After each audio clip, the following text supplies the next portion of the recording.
All right, Khan. Shalom, shalom, Israel. Shalom to the 12 tribes of Yasha Allah. Giving, of course, all honor, glory, and praise unto Yahweh, Bahashem, Mahashiach, Wamalak Yahabashah. That's all praises, honor, glorification unto the Most High God Yahweh.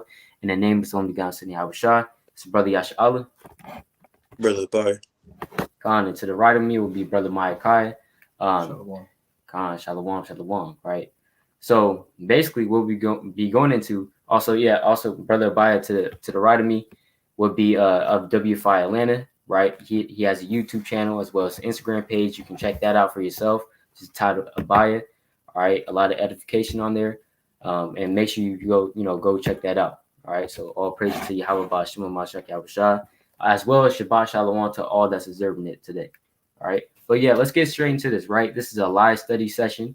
We've been going on for an hour 30, an hour 40, just bringing out just everything that we've been studying through the Spirit and power of Yahweh Ba'ashim Yahushua, because we have to be studying in these last days, right? We have to be studying. That's crucial, right? Not only to better the ministry, but for ourselves as well, right? Remember, hey, that's inside right. But let's go to the book of 2 Timothy. I'm gonna kick it off 2 Timothy, right? It's the book of 2 Timothy, chapter 2, and verse 15. Right? It says, study to show thyself approved unto God, a workman that needeth not to be ashamed, rightly dividing the word of truth. So we have to study in order to rightly divide the word of truth. We can't be breaking down the scriptures totally wrong, right? In order for you to break down these precepts, link it up with that precept, link it up with that precept, link it up with some history, etc. Know the etymology of certain words. You have to study. It's not just going to come to you. You have to actually put your brick in, right? Get your shovel, do some digging, stuff like that. You have to actually, study and read this word in order for you to abound more and more in wisdom, right? So, Khan, you got it. This is the book of Acts, chapter 17 and verse 10. And the brethren immediately sent away Paul and Silas by night unto Berea. Now, Paul and Silas wasn't going to Berea for a vacation. They got their hat on. They just chilling in a tent. They went to Berea for a certain reason, man. Who coming thither went into the synagogue of the Jews. These were more noble than those in Thessalonica, in that they received the word with all readiness of mind and searched the scriptures daily, whether those things were so. So these were more noble than Thessalonica. I don't want to assume anything, so I'm not going to put that out. But let's just say the church of Berea, every day they was searching the scriptures. There was in Isaiah, probably in Ezekiel, some with Solomon. Every day they're trying to make sure they're looking at precepts, making sure that these things are true, that Christ is in the Bible, like it says, like in Isaiah 53, Psalm 22, Psalm 16, Exodus, Genesis 22, and things of that nature. But Khan, you got it, Ken. Khan, that's right. That's right. Hey, I'm gonna get that precept too, right? In the book of John. All right, let's go to the book of John, chapter 1. Right? John chapter 1 and verse number right? Let's go to John chapter 1 and verse 44. Now Philip was of Bethsaida, the city of Andrew and Peter. Philip findeth Nathanael and saith unto him, we have found him of whom Moses in the law and the prophets did write, Yahushua Nazareth, the son of Joseph.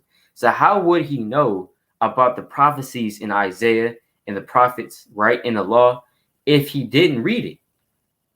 If he wasn't studying it, how would he know that Christ was actually the Messiah, right? He had to actually study that thing. You know what I'm saying? How do we know that this is the real truth? Because we did our studying on it. We did our research through the Spirit, right? Of course, it's all through the Spirit of the Most High, but we actually had to put in that work as well, right? How do we know the proper breakdown of John 3:16, right? It was given onto us, right? But we had to actually link it up for ourselves, read it ourselves, right? Et cetera, et cetera. That's how we know all these things, Don't think brothers just woke up one day and they just started just making videos, going out to teach. It took hours, man. You know what I'm saying? It took hours, days, months to get to where brothers are at, So, Khan. I got precept on that too. Book of John, chapter 5, and verse 39. And really, when you read John chapter 5, I was reading this, yesterday or the other day.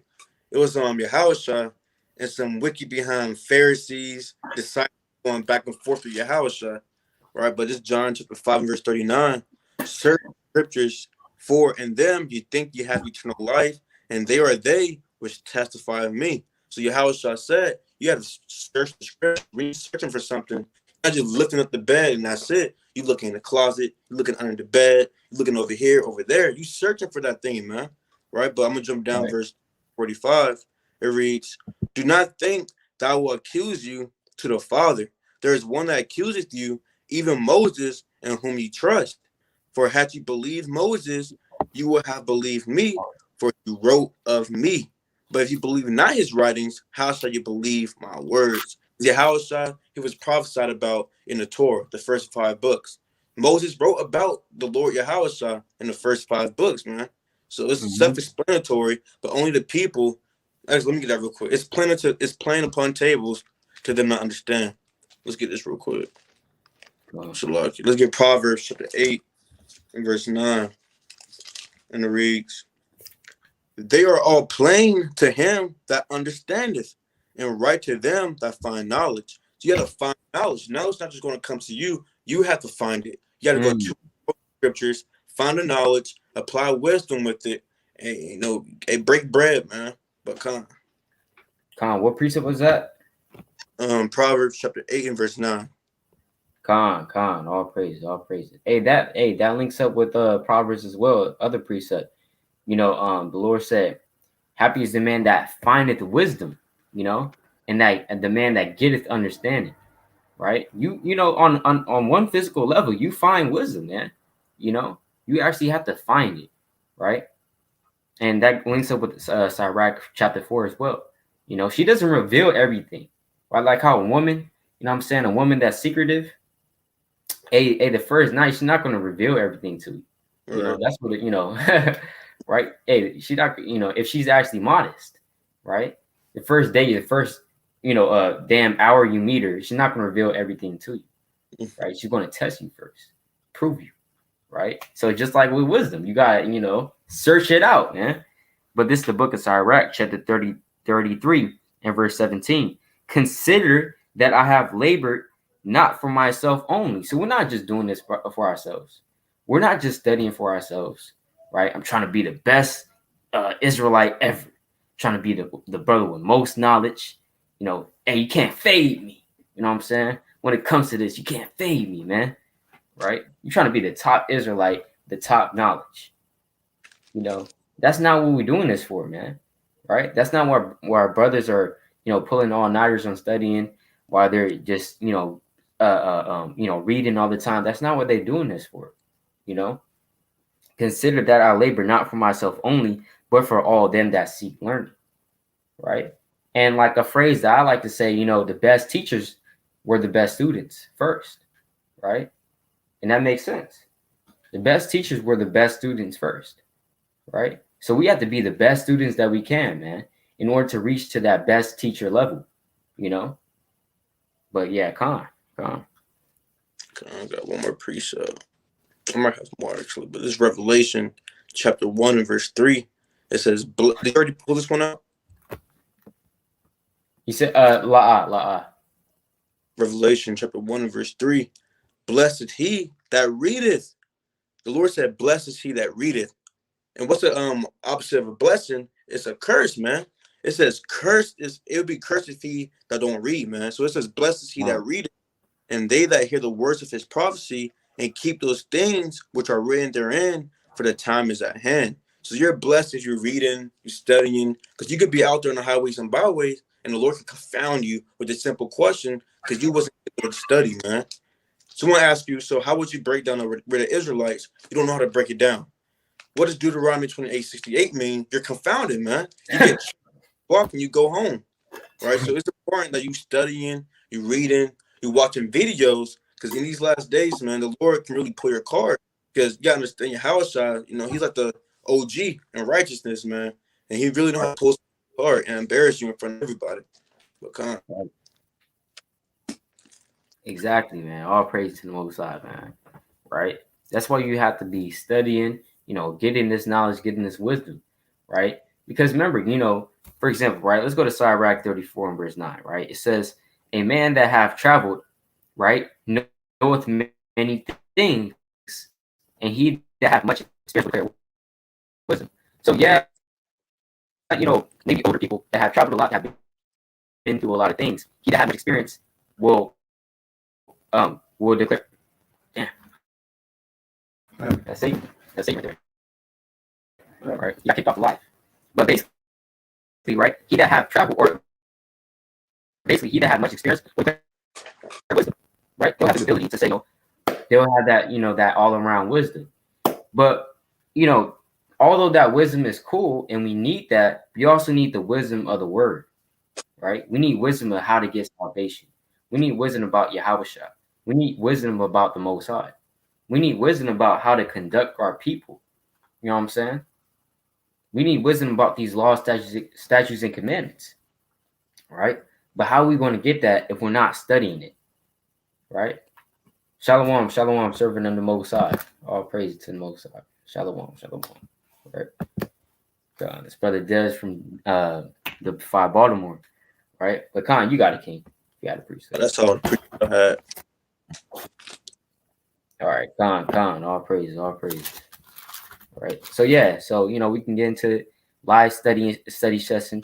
So you can go first on yours, like if you want to bring out something. Right, you'll probably go off of that. Go full on with the on everything I was studying, or like how you want to do it? Yeah, Khan, whatever you want to like talk about, whatever you want to like bring out. Like that's straight, man. I'll get into it then through the spirit. So when I study, I got different things. Like I don't have it written down, but this one is my breakdowns in the Hebrew. Everything in this, I got the official breakdown. Let me get this real quick. So I have a hard copy breakdown. Everything, all the hard copy, not hard copy, but all the rough draft, for lack of better terms, they all go in this. Right, let's see. There's like some things that I don't finish, but all the things I'm just now learning, I put it in this. I don't know if I can see that, but I'll just put it in this, right? But the thing is, when it gets finalized, it goes in this thing. This is the finalization of all the breakdowns. And I got a few in here. I got Daniel chapter 7 finalized, how I would break it down through the spirit. And I got the regeneration breakdown, how I would break it down through the spirit. So all the hard copy, or if that's the correct terminology I'm using, it will go in here. And since we're already on it, actually before I get into it, so y'all got that. I got the history notebook, Christopher Columbus, 1521, 23, Hernan Cortez as well, BC and things in that nature. Right. This right here, this notebook right here, I got different notebooks for everything. This one's like my questions. I watch the Q&A that Malcolm does, and whatever question that gets asked to him, I write the question out, and I'll answer it with the precepts he answered with, and go through it and try to commit it to memory. Because the same question that they asked to him, they can ask it to you.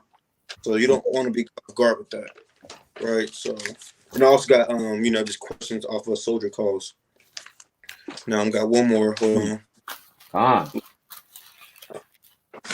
So I got different. These books are different categories. This one right here is chiefly from the War Room study calls with the WFI soldiers, and it's the Tuesday night conference that we have too. But War Room, we went over Song of Solomon, chapter 1, got that breakdown. Tuesday call, got the questions and things of that nature, and answers. So this is like it's a good book and everything to really get into. But now I'll start with what I was studying. I think it was yesterday? Kind of yesterday. I was going into the Hebrew actually, and that's the spirit, because I usually don't really touch on the Hebrew, but the Lord had me touch on the Hebrew. But again, I got all that written out.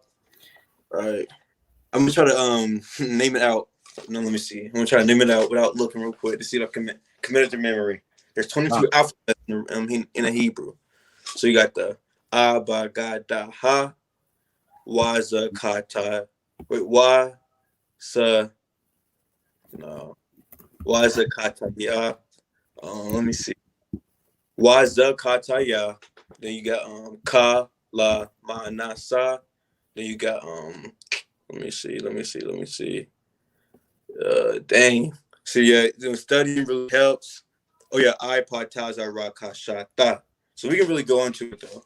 So the the first letter of the alphabet. And the extended version, I can't really show nothing, but the extended version is alak, which means 1,000 or cattle. So, the first letter of the Hebrew alphabet, alak, which means 1,000 or cattle. Then you got ba, which is bayath, right? The extended version is bayath, which means, a tent or good health, tent or good health. Then you got abaga, ga is gamal or gamel, an extended version, which means camel, right? Then you got abagada, da in the extended version is delath, right? Delath. If you used to hear this, it might sound kind of weird to you because they use the left and things of that nature. Kind of straight. I'm gonna put up your screen. I'm gonna put up your screen so it's bigger. I don't know. Yeah. So yeah, I don't know if brothers can see that. They could probably screenshot that or something. Because I'm gonna be able to hold it right here forever now. Right? You screenshot that, but it's what it is though. Right? But you got the dots. You got da. That's the fourth letter, and the extended version is delath. Right? That means door. Right? Then you got the the extended version is ha, which is HAA. That means reveal. Right? So that's the ha, the first 5 letters. Next 5 letters of the Hebrew is the wa. The extended version is wa. That means put the peg or hook. Even when you look at the what's called the letter, the alphabet or the letter, it looks like a hook. Let me see. The 6. I don't know if brothers can see that. But it look right here, right before the Z. It looks like a hook. Right? I don't know if people can. That's so wa. It's it means peg or hook. Then you got the za, and then the extended version is Zion. And we know that Zion, Zion, what's called the meaning of it is weapon, right? So you got wa, za, ka. The extended version of the ka is ka'ath, which means wall. And when you look at the letter, it looks like a ladder to climb a wall, right? So you got wa, za, ka, ta. Ta is tat or tat, tat, T-A-T, right? Which means, let me see. It means clay. Then you got the ya is yad, Y-A-D, which means hand. And those are the next 5 letters of the Hebrew alphabet. Then you got the ka. Then you got kap in the extended version, K-A-P, which means palm, right? Palm. Then you got la, which is in extended version is lamad, which means learn or staff, right? So you got kalama, then you got mayam, and guess what? Mayam is representing water, right? Mayam, or it can mean the heavens, right? But mayam, water, because heaven means, right? I believe, if I'm mistaken, the firmament or the heavens, the waters, that nature, right? Shalom, So right? So you got kalama na, you got na, which is non, and that means what? Seed, right? It means seed. The next is sa. Sa is samak in the extended version. That means support, right? Shalom, support. So we're just going down to Hebrew right now, right? We're just going down to Hebrew. We're on the let me see, the 16th letter, right? The 16th letter, I believe, if I'm not mistaken. 10, 11, 12, 13, 14, 15, kind of 16. The next letter would be I, right? I. The extended version would be ayan. And the meaning of it is I, like as your actual I, right? The next Hebrew alphabet is Pa, right? The extended version would be Pa, P-A-H, and the meaning of it would be mouth or jaw, right? Then you got Taza, and then when you go to the extended version of it, it's Tazad, which means your side, right? Then you got Ka, or the extended version would be Quap or Quap. And then when you look at the letter, it's kind of like a circle, the line in between it. But the extended version, the meaning of it is circle. Then you got Ra, and then the extended version is Ra'ash, which is head. So next time you want to say, on your head top, on a Ra'ash, right? But next version you got the Shah, and the extended version is Shan, S-H-A-N, and the meaning of it is teeth. And then you got the tha, right? The last alphabet from the ah to the tha, right? 22 alphabets, right?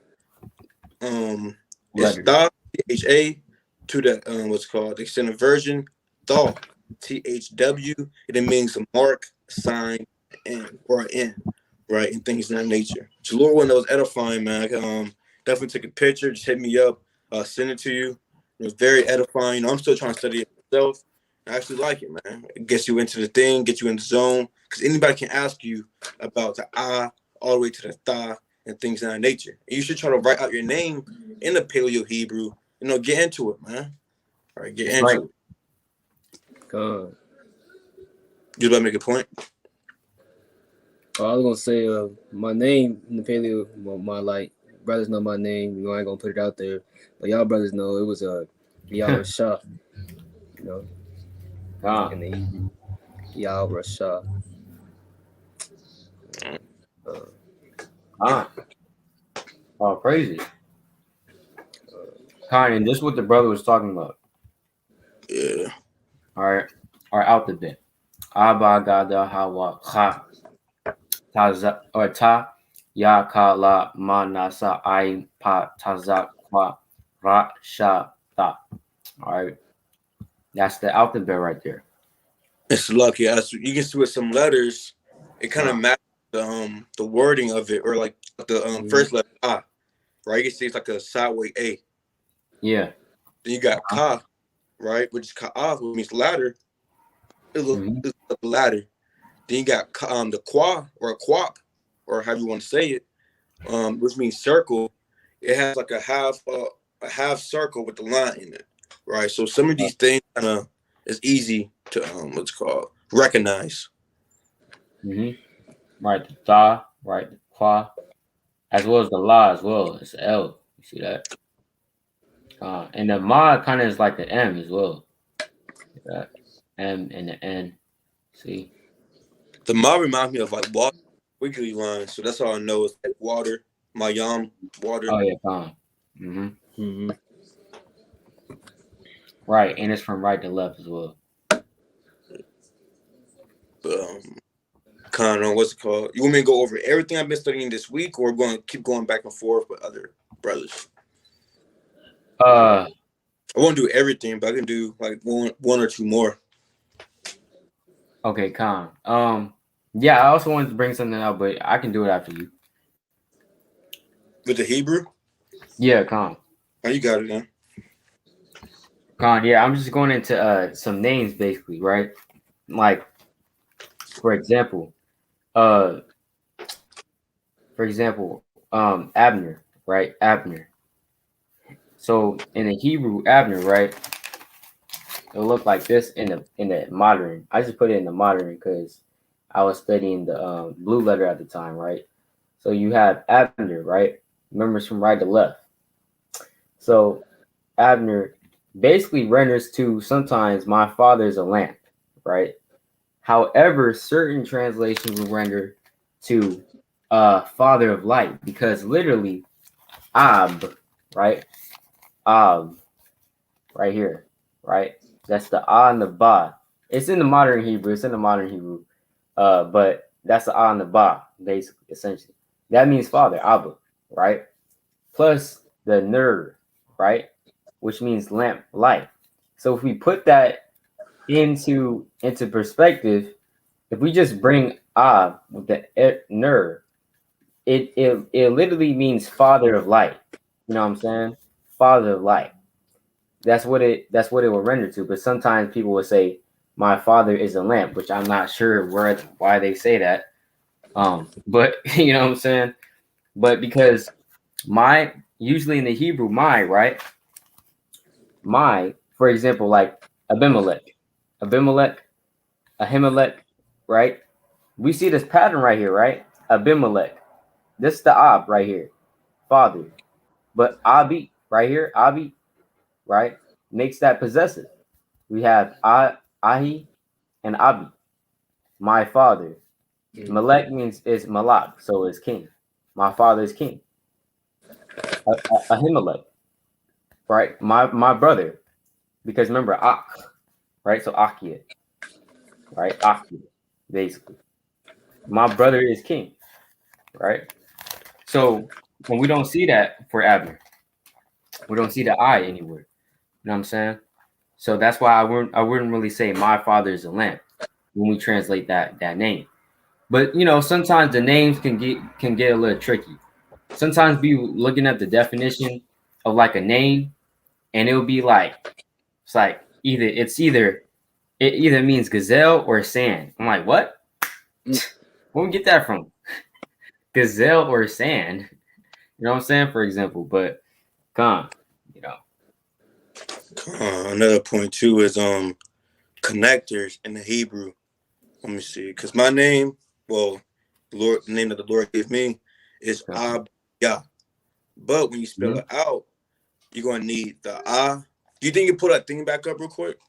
Yeah, That thing, come. you won't really see it. Wait, you're No, like, your screen, the thing you have with the letters. all right, come.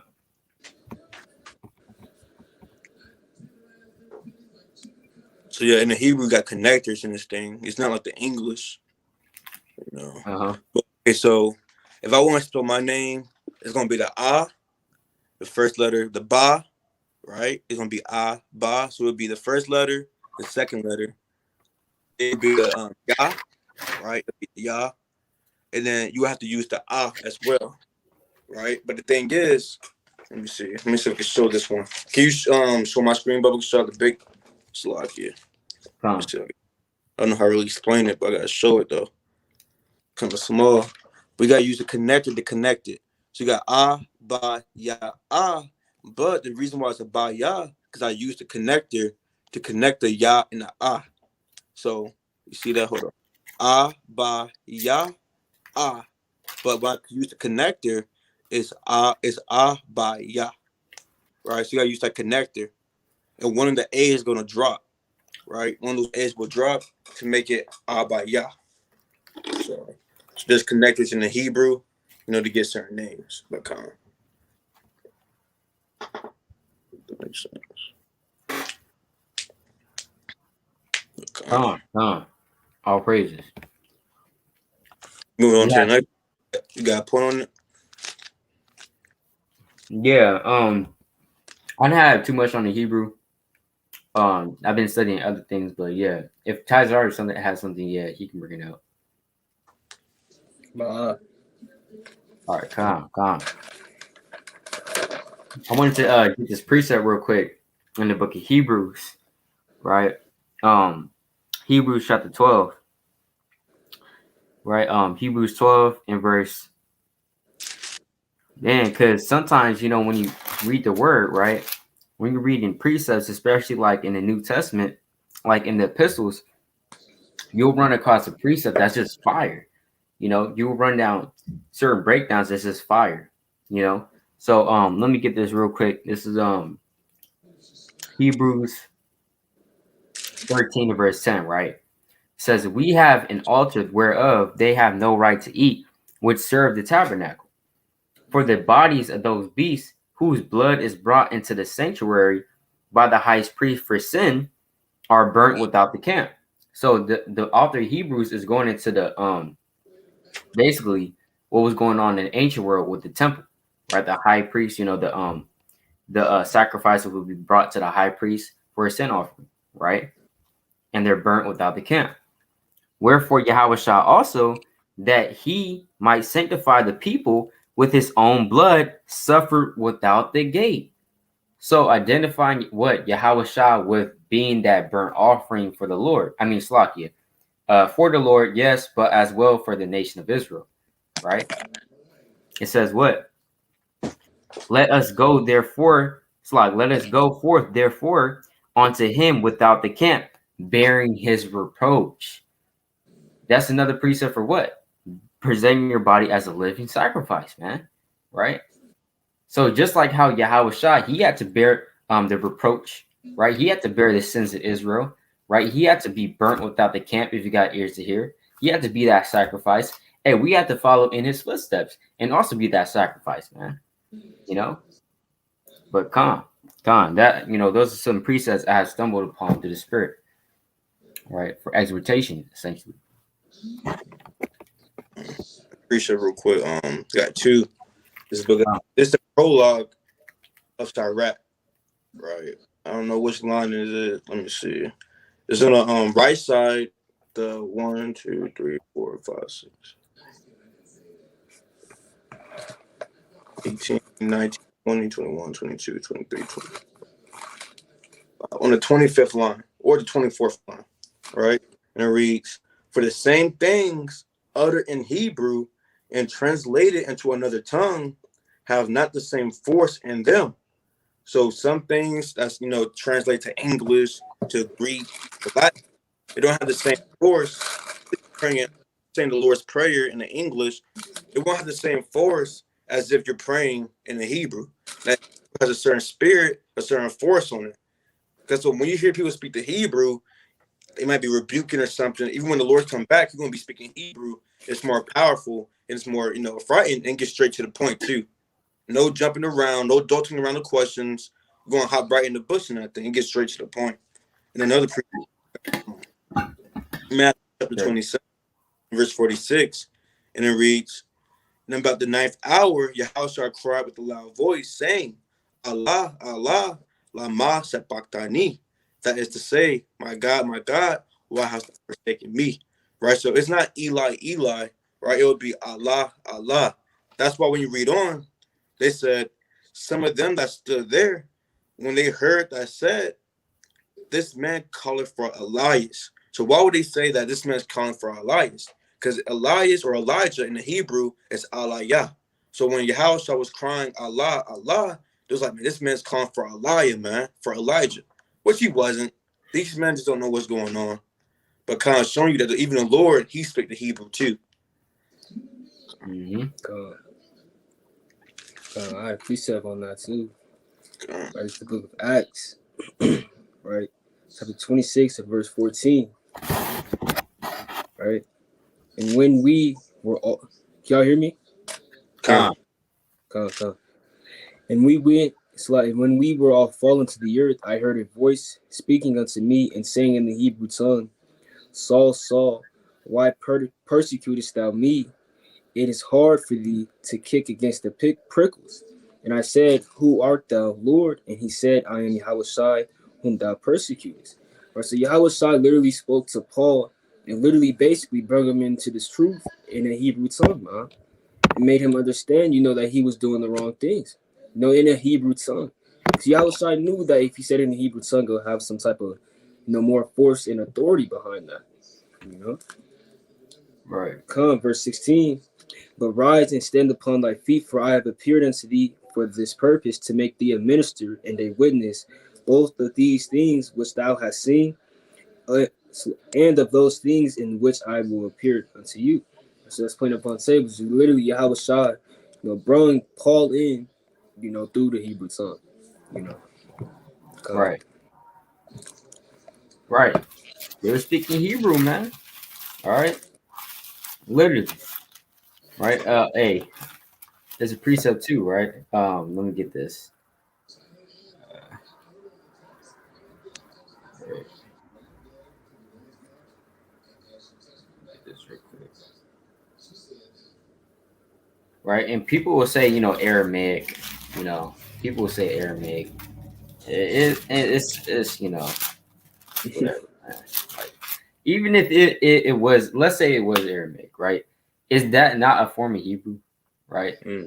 It's still not damn freaky ass Greek, It wasn't English, God, still isn't just damn English, right? Mm-hmm. So, God, but this is the book of Mark, chapter 5, and verse 41. "And he took the damsel by the hand and said unto her, Talitha cumi," right? Cumi, right? Meaning what? Which is being interpreted, "Damsel, I say unto thee, arise." So Yahweh Shah was not speaking damn English, Spanish, right? Portuguese, Greek. He was speaking freaky Greek. He was speaking the Hebrew, man. You know what I'm saying? Talitha cumi, right? Which means basically, if you can see, if you know like a little bit Hebrew, you can kind of figure that out, right? Right, but Khan, all praises.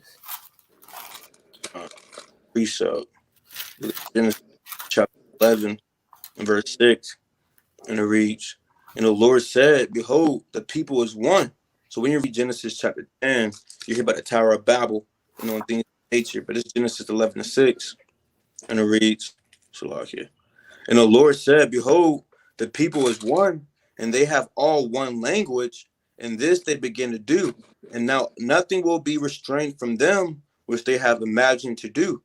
Go to, let's go down, and there confound their language, that they may not understand one another's speech. So the Lord scattered them abroad from thence upon the face of all the earth, and they left off to build the city, man. So he confounded the languages. That's how you got all these different Aramic, however you want to say, Aramaic, Salakia. You got the Hebrew. All of a sudden, now you got Latin. You got Greek and things of that nature. Now you got English. You got Chinese, right? You got Japanese. You got all these different languages, man. But I'm gonna get one more verse actually. Even Abraham or Abram, he was called a Hebrew. This book of Genesis, chapter 14, verse 13. Mm-hmm. And there came one that had escaped and told Abram the Hebrew.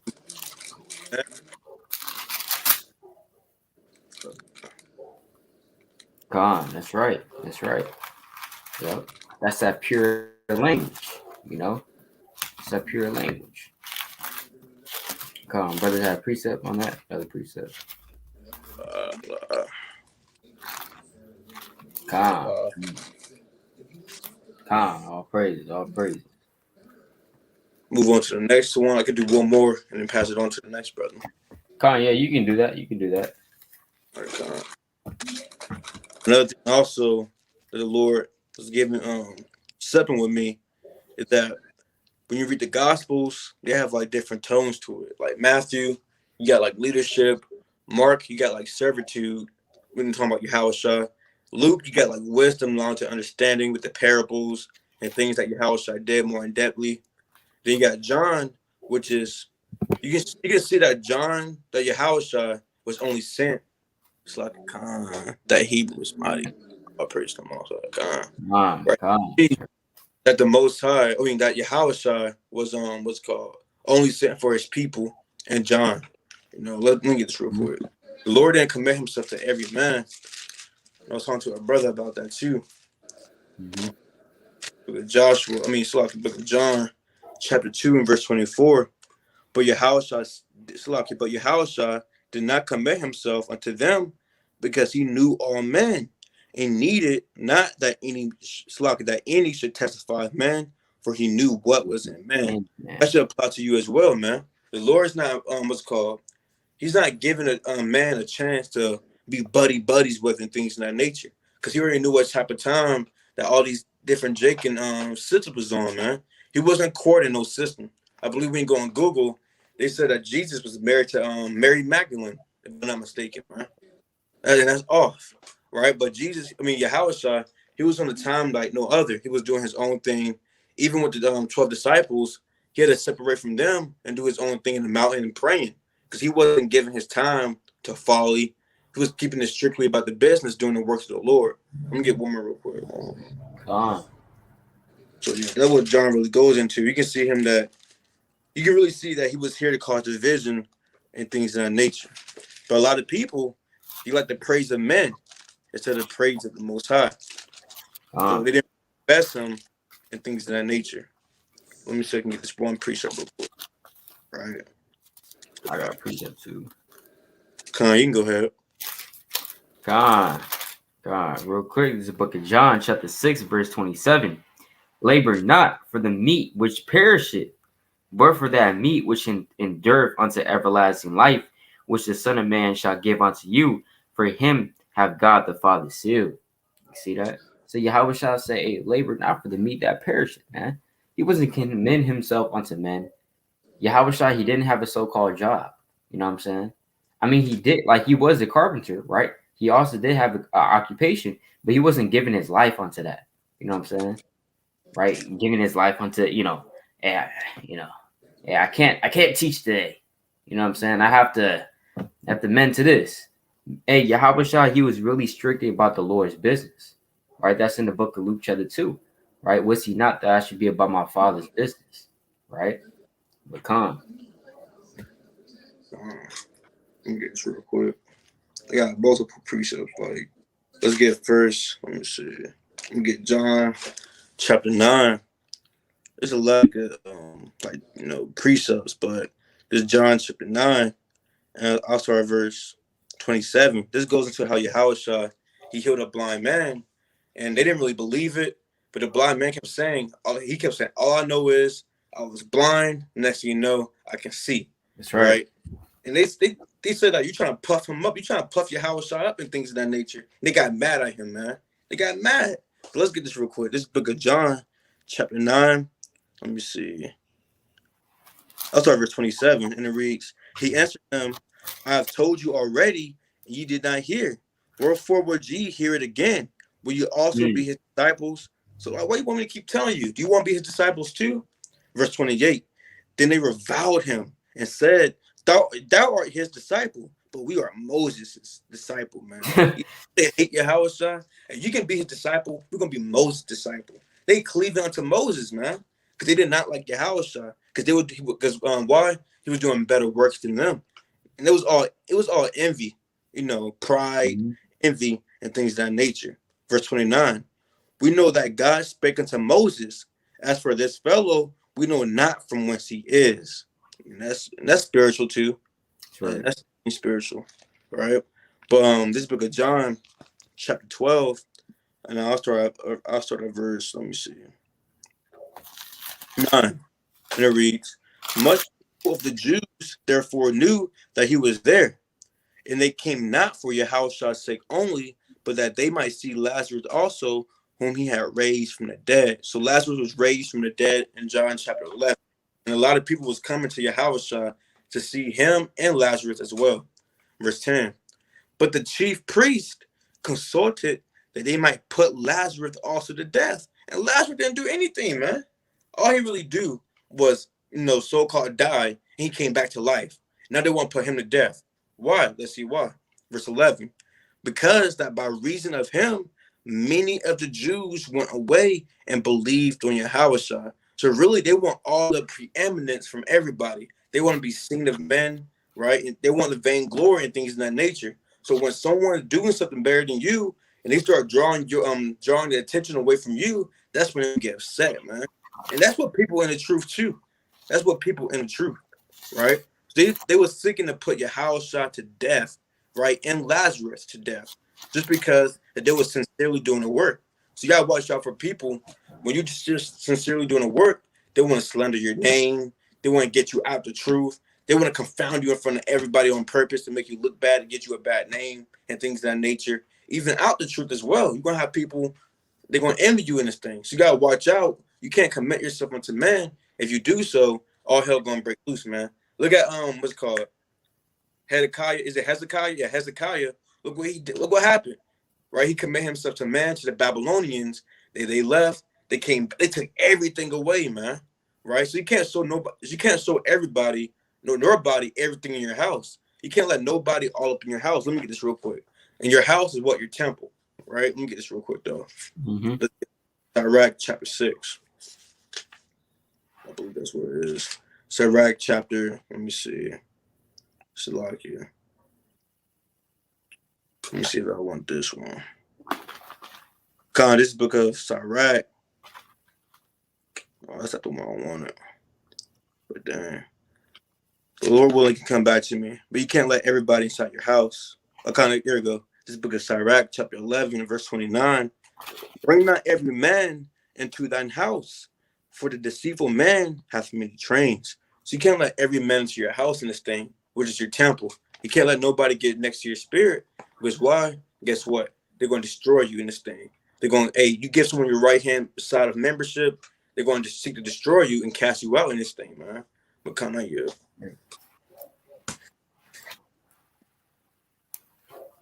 I just had a quick precept, right, when the brother's saying, this book of Matthew, chapter 27, verse 10. Salah. Right? That's lucky. It's lucky. Let me jump down. Verse 17. Therefore, when they were gathered together, Pilate said unto them, whom will ye that I release unto you? Barnabas or Yahushua, which is called Mahashiach, right? So they have the option on the physical level to release Yahushua, man, right? Pilate was like, hey, who do you want? Barnabas, right? This actual thief, I believe he was a thief, you know? I believe that, that man was a thief. Hey, this actual thief or Yahushua, which is called Mahashiach, the Savior, man, right? The Messiah, right? It says what? Verse 10, and gave them verse 18. For he knew that for envy they had delivered him. See that? The brother was going into. They really envied Yahushua, right? They didn't understand him, right? They hated Yahushua, they envied Yahushua. Because they had this multitude, right? Remember certain people, they're heaping onto themselves teachers or followers, basically. Yeah, follow me. Right. And that's what the Pharisees, that's what they liked, right? People following them, praising them. Now Yahushua, he's the real deal. He's getting all the praise, all the followers, and now they're like, what the hell? Right? It's like, what the hell is going on? Right? They're getting jealous. They're getting envious. Gotta take this guy out, man. He's still on the fame, on the glory. Right? He's teaching the wrong doctrine. Right? He's teaching against us. We got the proper doctrine, right? We got to take this man out. That's the wrong mindset, man. All right, that's crazy. All right, come on, you got it.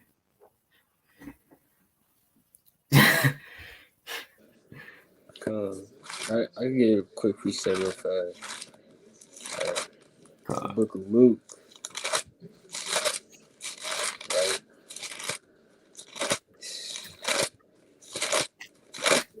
That's lucky. Crazy. At the book of Luke, chapter 6, and I'm gonna read verse 6. Right? And it came to pass also on another Sabbath that he entered into the synagogue and taught. And there was a man whose right hand was withered, and the scribes and Pharisees watched him, whether he would heal on the Sabbath day, that they might find an accusation against him. So just being snakes, man. Literally hating on Yahushua, man. Right? Verse 8. But he knew their thoughts and said to the man which had the withered hand, rise up and stand forth in the midst. And he arose and stood forth. Then said Yahushua unto them, I will ask you one thing. Is it lawful on the Sabbath days to do good or to do evil, to save life or to destroy? So Yahushua put them in a trick bag, man. They don't always got the upper hand because people follow them. People know their doctrine. They don't know what Yahushua is coming with, but they know what Pharisees coming with and the scribes, man. But Yahushua, he perceived their thoughts and he's trick bagging them. Right, verse 10. And looking round about upon them all, he said unto the man, stretch forth thy hand. And he did so, and his hand was restored whole as the other. Right? And they were filled with madness and communed one with another what they might do to Yahushua. Right? So they was literally just literally plotting on Yahushua because he healed the man's hand, man. He healed a broken man. That's all. He healed a broken man's hand, bro. Literally. And they was mad at that, man. Mm-hmm. You know? Right, verse 12. Right, and it came to pass in those days that he went out into the mountain to pray and continued all the night in the prayer to God. So that's what Yahushua was doing. He wasn't, trying to fight back. Man, F these Pharisees, man. Yahushua knew what his mission was to do. He was not on this earth to fight back in this thing. Literally, man. He's literally on the earth to call sinners to repentance, man. And flee from these damn Pharisees in this thing. They're hating on him because he was healing people. Right. It's off. Come on. Yep. Hey, I have the Lord said, to Daniel, real quick, how the Lord said in the book of Daniel, chapter 12, right? I believe this is Daniel chapter 12 and verse, right? Salakia. Let me see where this is at. Daniel. Oh yeah, Khan. This is Daniel chapter 12, verse 13. But go thou thy way to the end be, for thou shalt find rest, or thou shalt rest and stand in the lot at the end of the days. So the Lord told Daniel to stand in his lot, right? Hey, it wasn't Yahweh's lot to come down on earth, his first coming, and start beating up the Pharisees.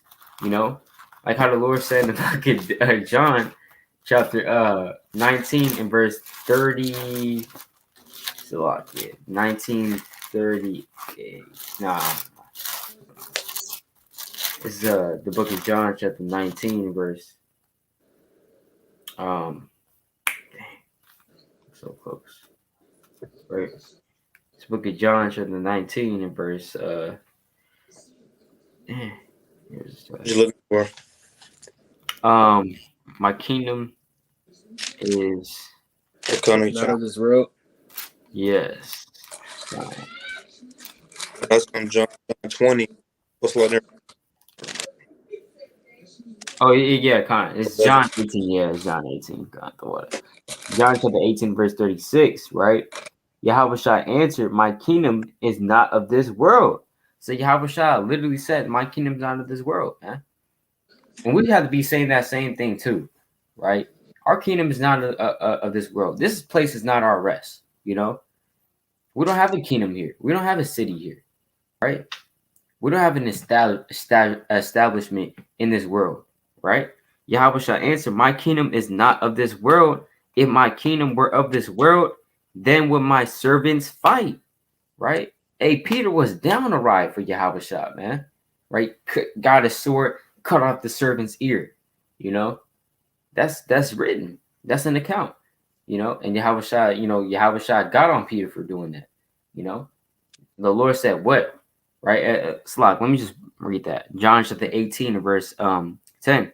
Then Simon Peter, having a sword, drew it and smote the high priest's servant and cut off his right ear. The servant's name was Malchus, right? So he cut off his ear, man. Then said Yahweh unto Peter, right? Put up thy sword into the sheath. The cup which my Father hath given me, shall I not drink it? You see that? Shall I not drink it, man? What you think? What you thought this was, bro? You think I could try to cheat the Most High, right? You know, cheat the Most High, right? Yeah, the Lord needs me to drink this, but nah, I'm not going to drink it. No, we have to drink that. Yahweh Shah had to drink that cup. He had to die for the nation of Israel for us to even be alive right now, man. Right? But going back to this in verse 36, John 18 verse 36, Yahweh Shah answered, "My kingdom is not of this world. If my kingdom were of this world, then will my servants fight."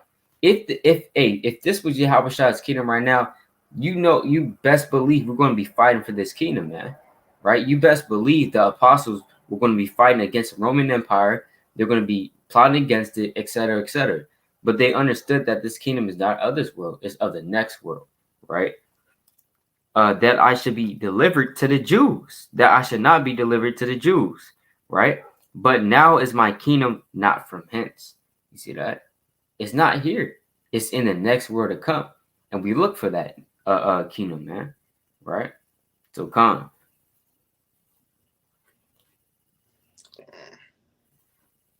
That's all I had. Come, you too, Tazaiyar? So what? Said that's you had more priests on that or what? Live. All right, come. Yeah, you want to bring out a topic or something? I couldn't really get any. It's like y'all want me to like get like notes or something, like like. Oh, it's a brother Yeshmai, Shalom. So Shalom. What specifically y'all looking for though to study Like, in this stuff? study. You said Yeah, what about you? you studying? Just anything you've been studying? Yeah. Like recently or something. Well, the angels. I've been trying to look very, very deep on the angels. If y'all want me to bring precepts, Connie. make y'all. Cause like what me and y'all done was going recently, very recently going over, right? Like how much types of angels there are, man. And then you got the cherubims, the seraphims. You know, you got the messengers. You know, y'all get what I'm saying? Con. And let me give some examples, right? Let's go to Judges. And I ain't got nothing written down on this. This is just something that he's cooking up through the spirit. All right, Book of Judges, where Gideon got ran up on by an angel. All right, Judges, I believe it's chapter 6, in verse. Right, we'll start at verse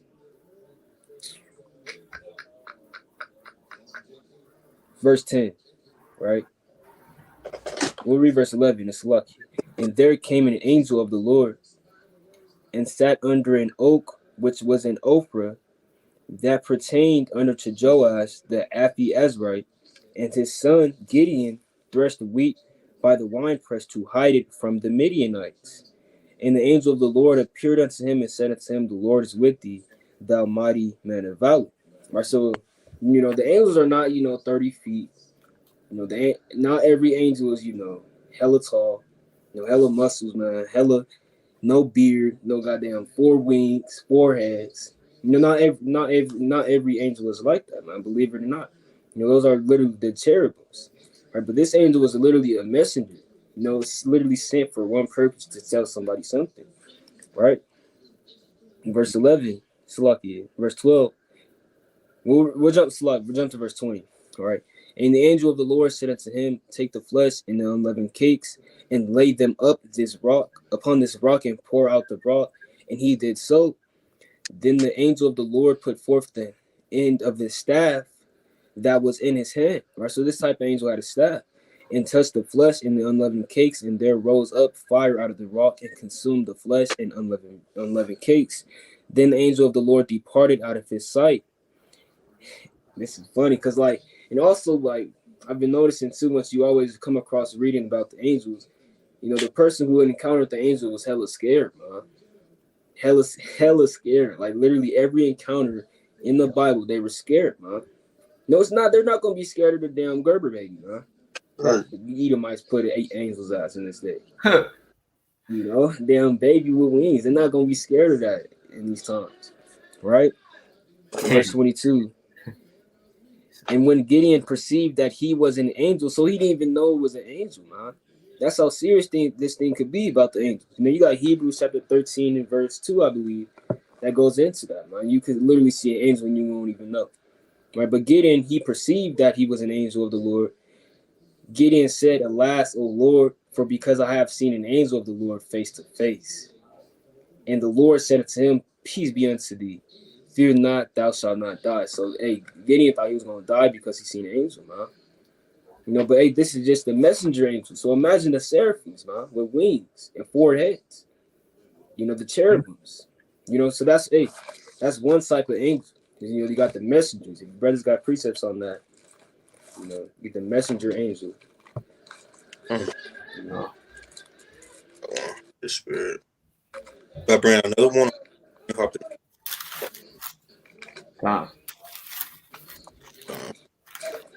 You read Tobit, man. Tobit was called had an angel. What's called unawares in this thing, man. Lord, I wish I had my other apocrypha. I had everything tatted up, but I'll use this one though. But let me get this real quick. Tobit, chapter 13 or 12, chapter 12, and I'll start at verse. Let me see what I'll start at verse 12. So Tobit, chapter 12, and verse 12, and it reads, Actually, I'll start at verse. Dang.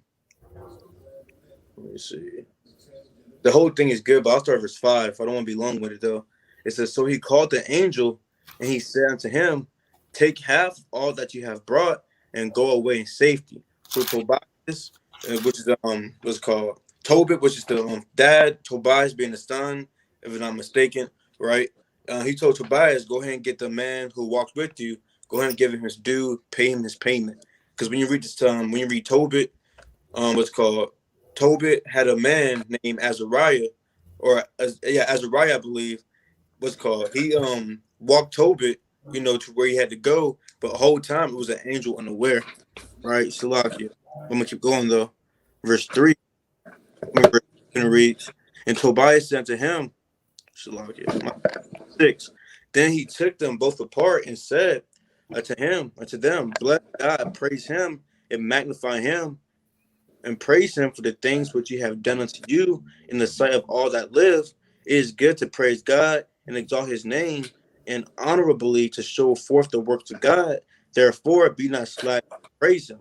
Again, this is the angel in the word talking, but when you can jump down to verse 15. It reads, I am Raphael, one of the 7 holy angels, which present the prayers of the saints, and which go in and out before the glory of the Holy One. And you should really read Tobit. It's a really good book to read, and things of that nature. But yeah, whole time it was an angel unaware, guiding Tobit to where he needs to go, and he got back home safely. So it's very spiritual, man. You never know who's an angel around about you. It could be an angel, or it also can be a demon on a just balance. So watch who's really around you. What's it called? Really want to look at everybody that's in the truth. As Israelites, after your house shot, because you told somebody the wrong way, you could be talking about angel the wrong way. But come on. That's that classic Hebrews 12. 13. Oh, Salakia Khan 13. Right, the water. Right, that's a classic Hebrews 13. Be not forgetful to entertain strangers unawares, for some have entertained angels, right? Unawares, essentially, right? But if we paraphrase, right? This is the book of Revelation, like it's a precept on the messenger angels, right? Because that's essentially the main uses of an angel. You know what I'm saying? To deliver a message. Even more so, in Revelation chapter 2, verse 1, it says, unto the angel of the church of Ephesus, right? And these men, right, they're actually like the angel would also be in reference to the head of the church, of this church. You know what I'm saying? The head, right? And you see that? And they're called angels because, for one, angel also means what? Messenger. That literally what it means, right? So when we go to Revelation chapter 1, verse 1 as well, it says the revelation of Yahweh Shah Mahashiach, which God gave unto him. So is Jesus God? See, that's a cut too, right? That's a cut too, right? It says, watch, it says the revelation of Yahweh Shah Mahashiach. So this is the revelation of Christ, right?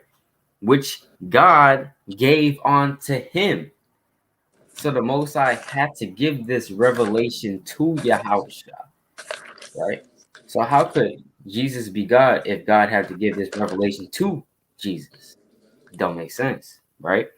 Which God gave unto him to show unto his servants things which must surely come to pass, and he sent and signified by his angel unto his servant John.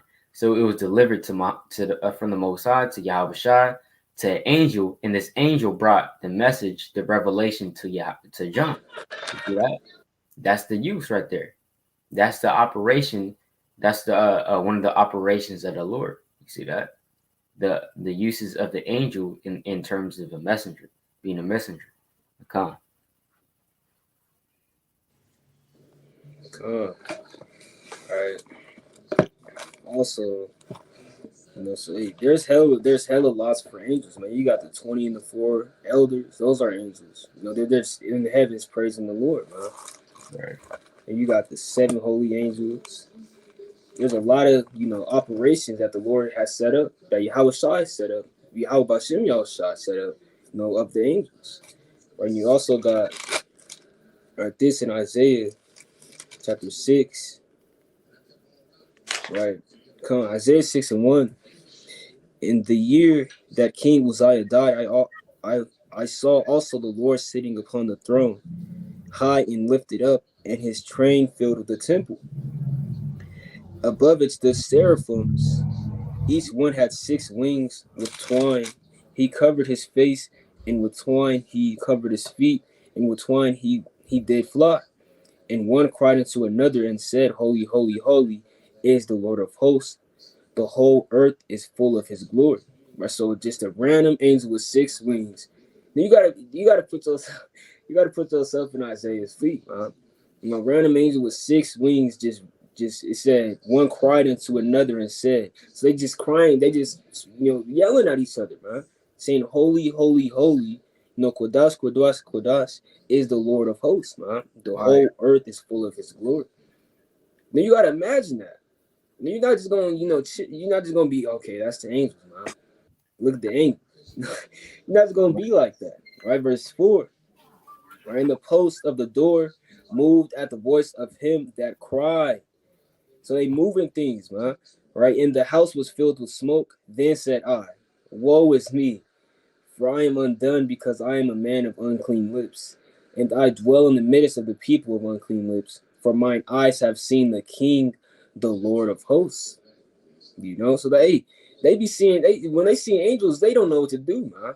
The only thing that they know what to do is repent. Say, okay, yeah, I'm not, I'm unclean. There's something I'm not doing. These men, we would probably just drop dead. People like us, man. We'll give up the ghost if we see angels, right? Verse 6. Then flew one of the seraphims unto me, having a live coal in his hand, which he had taken with the tongues from the altar. Now, there's certain breakdowns on this, but brothers, me, I'm not really. I got to do more research on that, man. Some people say that's going into, Yahushua going to the northern kingdom. Some people don't. So, all we know for now is that's an angel. He's called a seraphim. He has 6 wings. He gave live coals to Isaiah. Right now, that's just a seraphim, man. He did that one. He did things. He moved things. He had 6 wings, man. He filled a room up with smoke. And moved a doorpost, man. And you also got the cherubims. There's a lot of angels, and they have certain operations what they have to do, man. They're literally sent from the Lord. If brothers got anything on the seraphims or anything, but I can get something else if y'all don't. Appreciate. Zechariah, you got different offices with the angels. The same way, like let's say, for a certain job, you're gonna have the CEO, you're gonna have a janitor, you're gonna have a just associate, things of that nature. You're gonna have an assistant. You're gonna have all these different things. So let's go. I'm gonna go to Zechariah, chapter 1 and verse 8, and it reads, "I saw by night, and behold, a man riding upon a red horse, and he stood among the myrtle trees that were in the bottom, and behind him were their red horses, speckled and white." So you got different type of red, what's called officers in the third heavens. The red horses, those would be your, people who would do the death, that caused death on the earth, earthquake, causing the hits. You got the speckled. Those speckled would be like your messengers, all the basic, type, not basic, but on a lower level. Then you got the white. The white are angels that's pure, that's on the right hand side. So red would mostly be on your left hand side. Your white would be on your right hand side, and the speckled, those be like your messengers on a lower level and things in that nature. So you got different offices in the heavens. Not everybody's doing the same operation in the same job in the third heaven. Everything's done with decency, undecently in order. Like with the 24 elders, those are the elders. They're not doing the same thing as Michael the Archangel and things in that nature. Michael the Archangel isn't doing the same thing as seraphims and cherubims and things in that nature. So there's all different. Let me get one more actually. Let me go back to Tobit, because even Raphael, he told him what his office is. Tobit, Tobit chapter 12. Tobit chapter 12 and verse 15, and it reads, "I am Raphael, one of the 7 holy angels, which present the prayers of the saints, and which go in and out before the glory of the Holy One. So Raphael, he's the one who's collecting the prayers and presenting it before the Most High, like it says in Revelation 8. So again, you got different offices. In the temple, high priest, right? You got the people who's making atonement for the sins and things of that nature. You got the young men doing other things, other operations. You got the men taking the ashes out the camp. You got all these different operations and offices in the temple. Same thing in the third heavens, where the Lord dwells at. But come on, you got it. Khan is right. You also had, on the angels, you have angels that's just solely created for destruction. You know, they're like the brothers going into war angels, death angels, etc. Right? Let's go to Sirach chapter 39, verse 28. It says, "There be spirits that are created for vengeance, which in their fury lay on sore strokes. In a time of destruction, they pour out their force and appease the wrath of him that made them." See, so there are spirits that are created for vengeance. Yeah, if you try to tell a Christian that, they're not going to believe you, right? If you say that Satan works for the Most High, they're not going to believe you, right? They're going to they're going to reject that out of your mouth.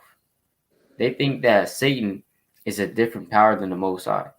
Hey, Satan, he works for the Most High and his angels. They all work for the Most High, right? Verse 29. Fire and hail and famine and death, all these were created for vengeance, right? Teeth of wild beasts and scorpions, serpents, and the sword, punishing the wicked to destruction. They shall rejoice in his commandment, right? And they shall be ready upon earth when need is. And when their time is come, they shall not transgress his word. Whose word? The Most High's word. When they come, they're not going to disobey the words of the Most High. So how are fallen angels real, right? How was there a rebellion in the third heaven? Satan was like, you know what? I'm going to try to be like the Most High. And the Most High was like, nah, you can't do that, right? So he kicked him out of heaven, right? Kicked him out of heaven because he's disobeying him. And now he's down below, right? In hell. And he's waiting for you. If you're a bad boy, now he's waiting for you. If you say cuss words, you're gonna go down and meet that guy after you're dead. You know what I'm saying? If you don't accept Jesus in your heart, you're gonna go down and meet that guy. Like what? Right? Where is that at in the scriptures? All the angels obey the word of the Most High. Every one of them. You know what I'm saying? Right? But Khan. I got a precept on that. Literally the precept the brother brought out. It's the book of Acts, chapter 12, verse 21. And upon a said day, Herod, arrayed in royal apparel, sat upon his throne and made an oration unto them. And the people gave a shout, saying, "It is the voice of God and not of man." And immediately the angel of the Lord smote him, because he gave not glory to God. And he was eaten of worms and gave up the ghost. Verse 8, an angel literally came down on the earth for one purpose and one purpose only, but to kill Herod, man. Because he didn't give glory to the Most High God. And he wanted to give glory to himself like he was a God, man. That's literally a spirit created for vengeance. Literally, man. The Lord literally made that angel to kill Herod, man. Now, you can't just say that was a coincidence. That angel was waiting for him. The angel was waiting for him to go off like that. No, man. The Lord controls all things, and he created that one angel and created Herod to literally be destroyed like that. That's right. And Khan, right? A precept going off, the angels and whatnot. This is the book of 2nd Ezra, chapter 4 and verse 36. Right? And unto these things, Uriel, the archangel, gave them answer and said, even when the number of seas is filled in you, for he has weighed the world in a balance. By measure he has measured the times, and by number hath he numbered the times, and doeth not move nor stir them until the said be fulfilled. Right, so this angel is literally supping with Ezra, man. he's making them understand doctrine in this thing. Literally.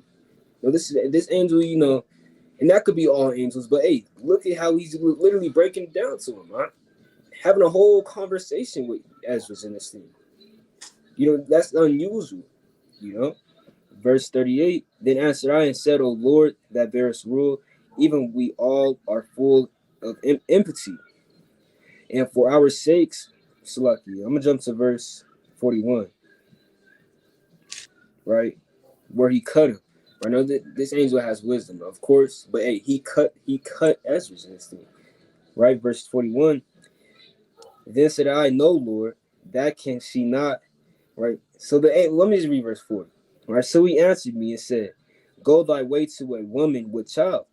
Right, so the angel knows what we know in this thing, man. They're like us, but they're just on a higher level. You can read that in the book of Hebrews chapter 2. Yahushua was made a little lower than the angels in this thing, but that's because one purpose, so he could die for one nation, right? But hey, they know as much as us. They're not just oh, I got one focus only in this thing. I ain't worried about those prayers, man. I ain't worried about those prayers. I'm only worried about the elect. Get those up. Hey, the Lord can use angels for anything in this thing. According to his purpose and according to their lots. Right? But verse 40, and he answered me and said, go thy way to a woman with child and ask her when she has fulfilled her 9 months, if her womb may keep the birth any longer within her. Then said I, no, Lord, that can she not. And he said unto me, in the grave, the chambers of souls are like the womb of a woman. For like as a woman that travaileth make haste to escape the necessity of the travail, even so do these places haste to deliver those things that are committed unto them. Right, so he plainly broke it down to Ezra in this thing. Damn, a seraphim might not be able to do that. A cherubim might not be able to do that. A messenger angel might not be able to do that, huh? Certain angels have a higher level of wisdom as well. They're not just all damn robot mode in this thing. They're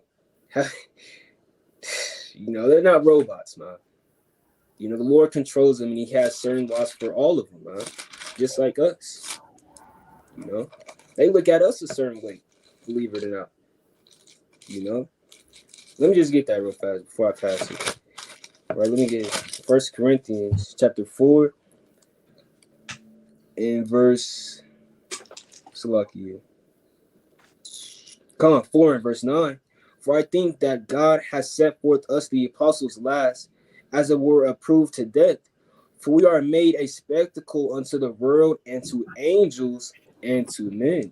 Right, so even the angels were a spectacle to them sometimes, man. They're like, damn, what the hell? Some angels might not even be able to think like that. The 24 angels can't think like that, but some angels can, man. And that just shows you the different lots and the different purposes for all of them. They're not robots, man. They have all different lots. Come on. I got 2 more precepts real quick. Well, might be 3, but yeah, you got different roles as well. Like even Yahushua in Matthew chapter 4, he had angels that come and minister unto you. You may be feeling down in the spirit, feeling slothful, your head hurting through the spirit. Next thing you pray, then you feel better in the spirit. Now you're on fire because you have angels specifically for that role that come and heal you through the spirit. Mm-hmm. This is Matthew chapter 4 and verse 11, and it reads, then the devil leaveth him, and behold, angels came and minister unto him. So you're going to have angels come and minister unto you. In the same way you have angels come and minister unto you on the right-hand side, you have what? Demons. They're off what? Trying to sift you out, get you out the thing, take you out the truth. That's their whole mission. Let me get this real quick. Matthew, actually. Or is it Luke? Let me make sure real quick.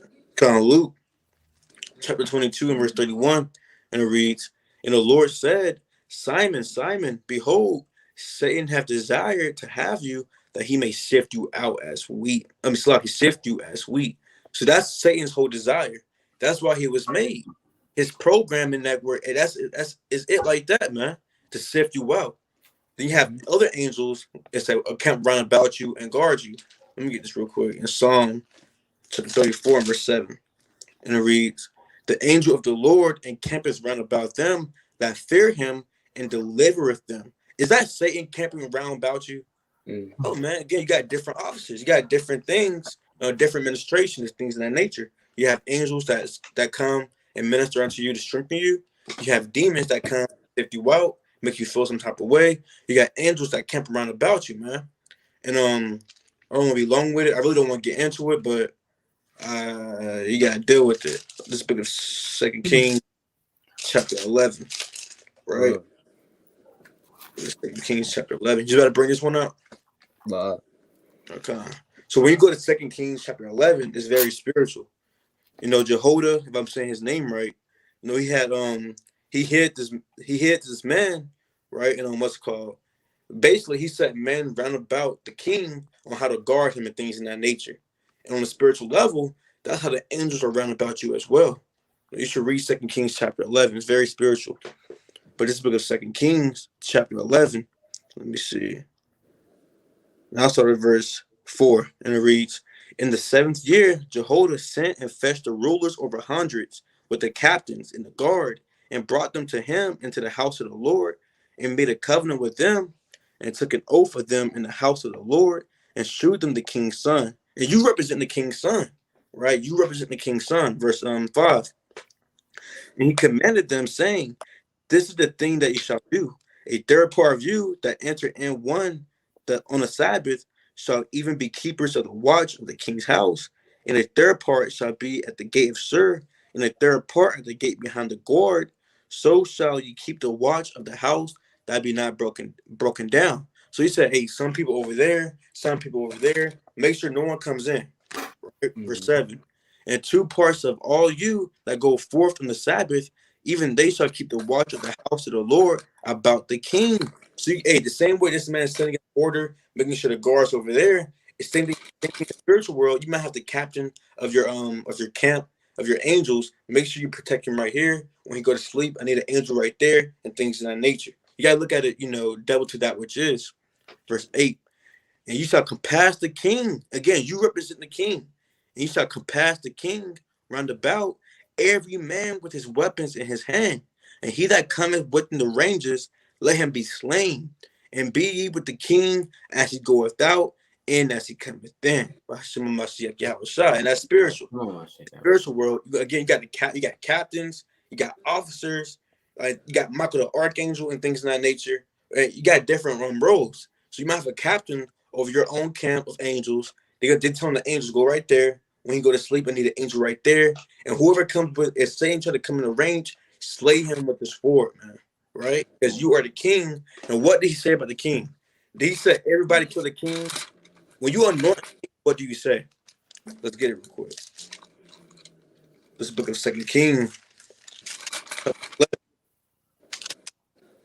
in verse 12, and it reads, and he brought forth the king's son and put the crown upon him and gave him the testimony, and they made him king and anointed him, and they clapped their hands and said, God save the king. If I'm not mistaken, brothers can correct me if I'm wrong.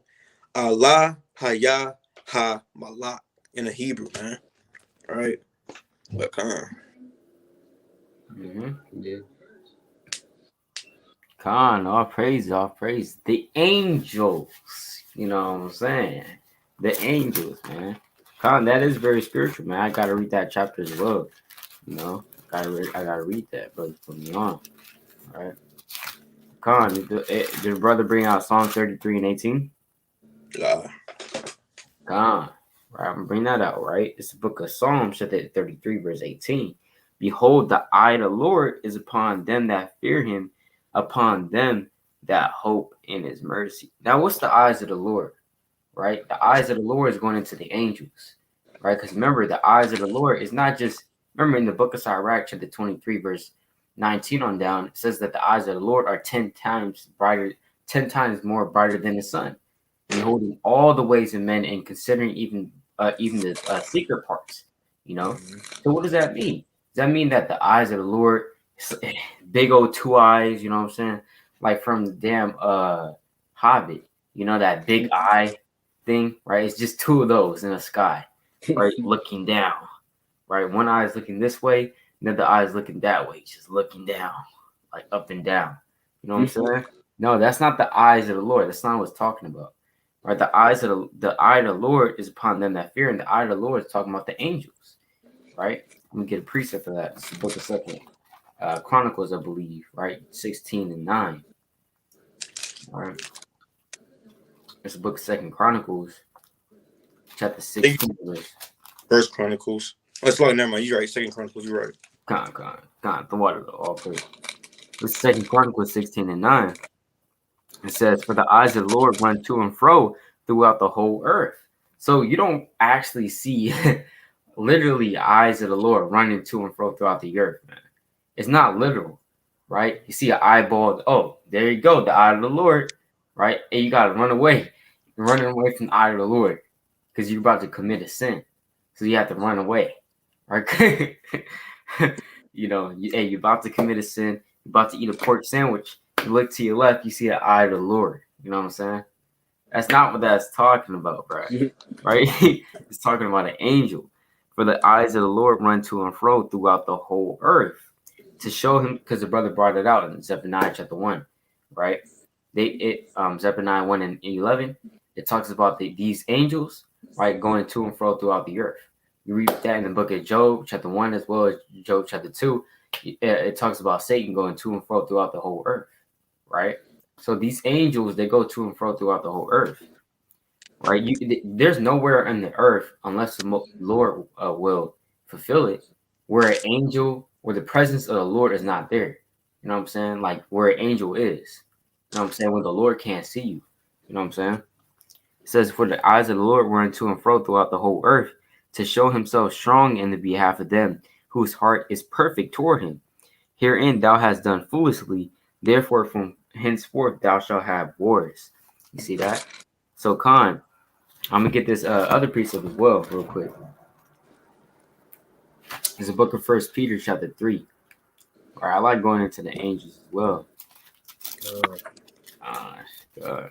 It's the book of First Peter, chapter 3, and verse number 12. It says, "For the eyes of the Lord are over the righteous." So the eyes of the Lord are over the righteous. Mm-hmm. If you're righteous, you're keeping the commandments, you're enduring, you're keeping the faith, right? You're coming, you're repenting unto the Lord, you're doing the works, you're righteous, right? So the eyes of the Lord are over you, watching over you, right?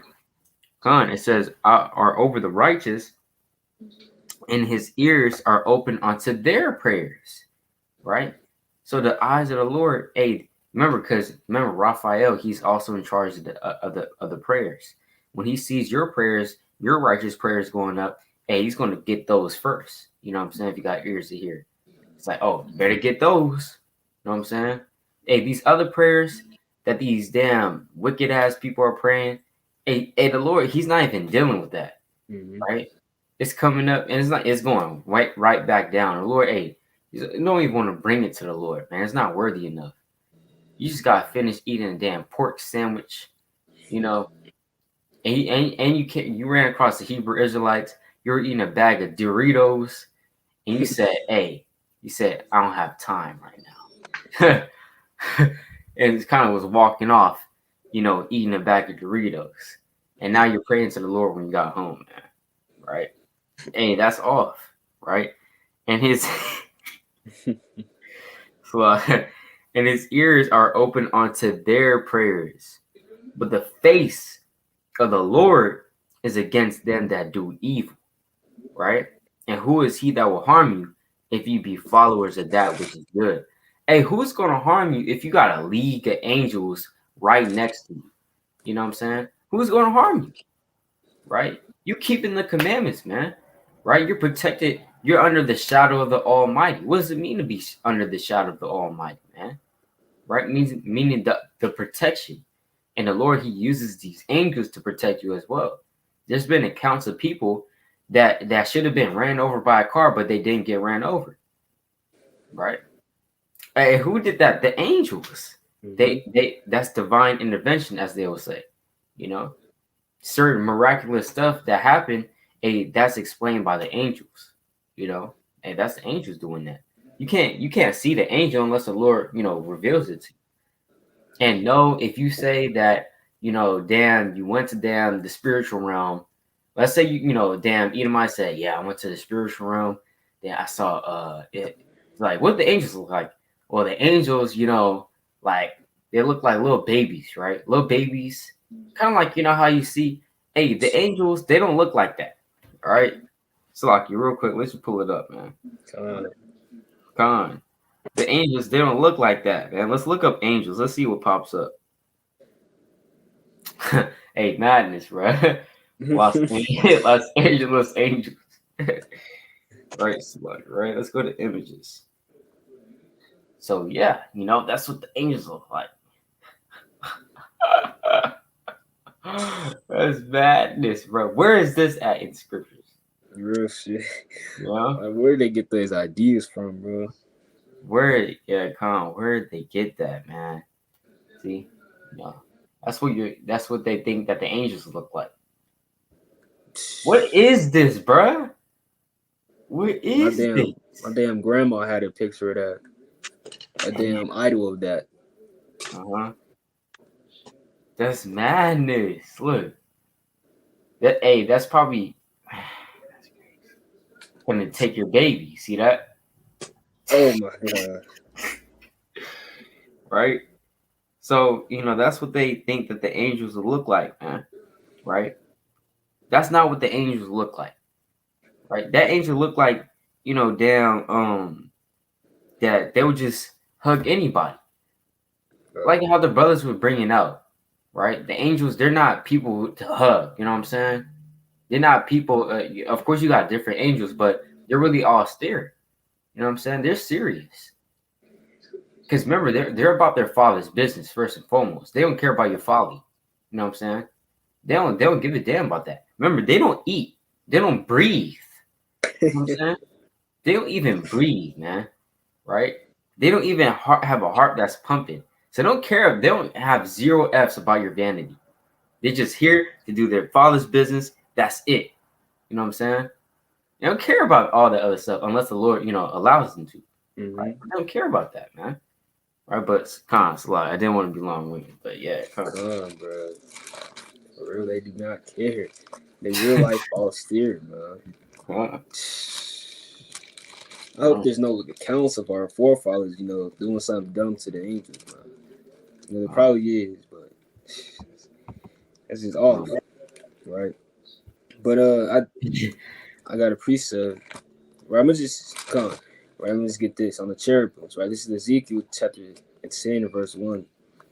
Right, then I looked, and behold, in the firmament that was above the head of the cherubims, there appeared over them, as it were, a sapphire stone, as the appearance of the likeness of a throne. And he spake unto the man clothed in linen, and said, Go in between the wheels, even the cherub, and fill thine hand with coals of fire from between the cherubims, and scatter them over the city. And he went in my sight. Now the cherubim stood on the right side of the house, and when the man went in, and the cloud filled the inner court, then the glory of the Lord went up to the cherub, and stood over the threshold of the house, and the house was filled with a cloud, and the court was full of the brightness of the Lord's glory. Right? And here's the point. And the sound of the cherubim's wings was heard even to the utter court, as the voice of the Almighty God when he speaketh. Right? So when these angels fly, when these angels fly, man, hey, everybody's going to hear it, man. If the Lord, actually reveals an angel unto us and he's flying, we're going to hear it, man. It just said, like, as the voice of the Almighty God when he speak. That's just the damn wings clapping together, man. Right? Verse 6. And it came to pass that when he commanded the man clothed with linen, saying, Take fire from between the wheels, from between the cherubims, then he went and stood in beside the wheels. Right, so now the cherubims and the cherubs, these are what we call the chariots, man. These are literally the chariots. And only, if the brother could correct me if I'm wrong, but the only accounts I've seen that are the literal chariots it says literally either they're horsemen or they're cherubims. The brothers can correct me though, but hey, that's the only account I've seen when they're actually flying in their chariot form. You know. Mhm. So yeah, you got chariot damn angels in this thing, man. You got angels literally ready to deliver. You know, into this and to destroy. You know, that's their lot. That's the cherubim's lot and purpose is to literally deliver and destroy. Right? And I got a precept on that. Right? Isaiah chapter 31 and verse 5. As birds flying, so will the Lord of hosts defend Jerusalem. Defending also, he will deliver it, and passing over, he will perceive it. Right? So that's the cherubim's lot, man. They're gonna deliver us from the second Exodus, you know. They're gonna destroy, Babylon the Great and all the other nations. You know, they're gonna perceive, if you also read that in the book of Second Ezra chapter 13, Yahweh and the angels are gonna perceive that some of these, airplanes are gonna mess them up and perceive what they're gonna do, man. Dude, that's literally the cherubims in this thing. That's their lot. To be a chariot and to fly around to deliver and destroy. And the horsemen. Right, let me get that also in the book of Second Maccabees chapter 6. Right? But do the brothers agree with me though? Like the only time you've seen like the chariots, the accounts of the chariots, it says the cherubim or the horsemen, like the flying around and stuff. That I'm not too sure on. I think one time it might have said like an angel, and it mentioned like the chariot, but yeah, I'll have to look into that though. Because I like for me, I haven't seen it. Other than the, of course, the angel of the Lord, horsemen, the chariot, and the cherubims. Right, but here's a precept though, Salaki, right? It's the book of Second Maccabees, Salaki, chapter 5 and verse 1. Right? About the same time, Antiochus prepared his second voyage into Egypt, and then it happened that through all the city, for the space almost of 40 days, there were seen horsemen running in the air in cloth of gold and armed with lances like a band of soldiers. And troops of horsemen in array, encountering and running one against another with shaking of shields and multitude of pikes and drawing of swords and casting of darts and glittering of golden ornaments and harness of all sorts. So these are war angels, man. They got all these damn weapons, the shields, the damn shuckles. These are literally war angels, man. And they're in the air running around for 40 days, man. Mm-hmm. The Lord, hey, man, the angels, man, they're mighty, man. These are literally the Lord's creation, and they're not fake, man. We see angels. Hey, we could see there's angels right next to us, man. There's angels watching the video and listening to everybody. They're in everybody's room right now. Literally. Mm-hmm. They angels, they're nothing to play with, man. Let's just put it that way. The angels are nothing to play with.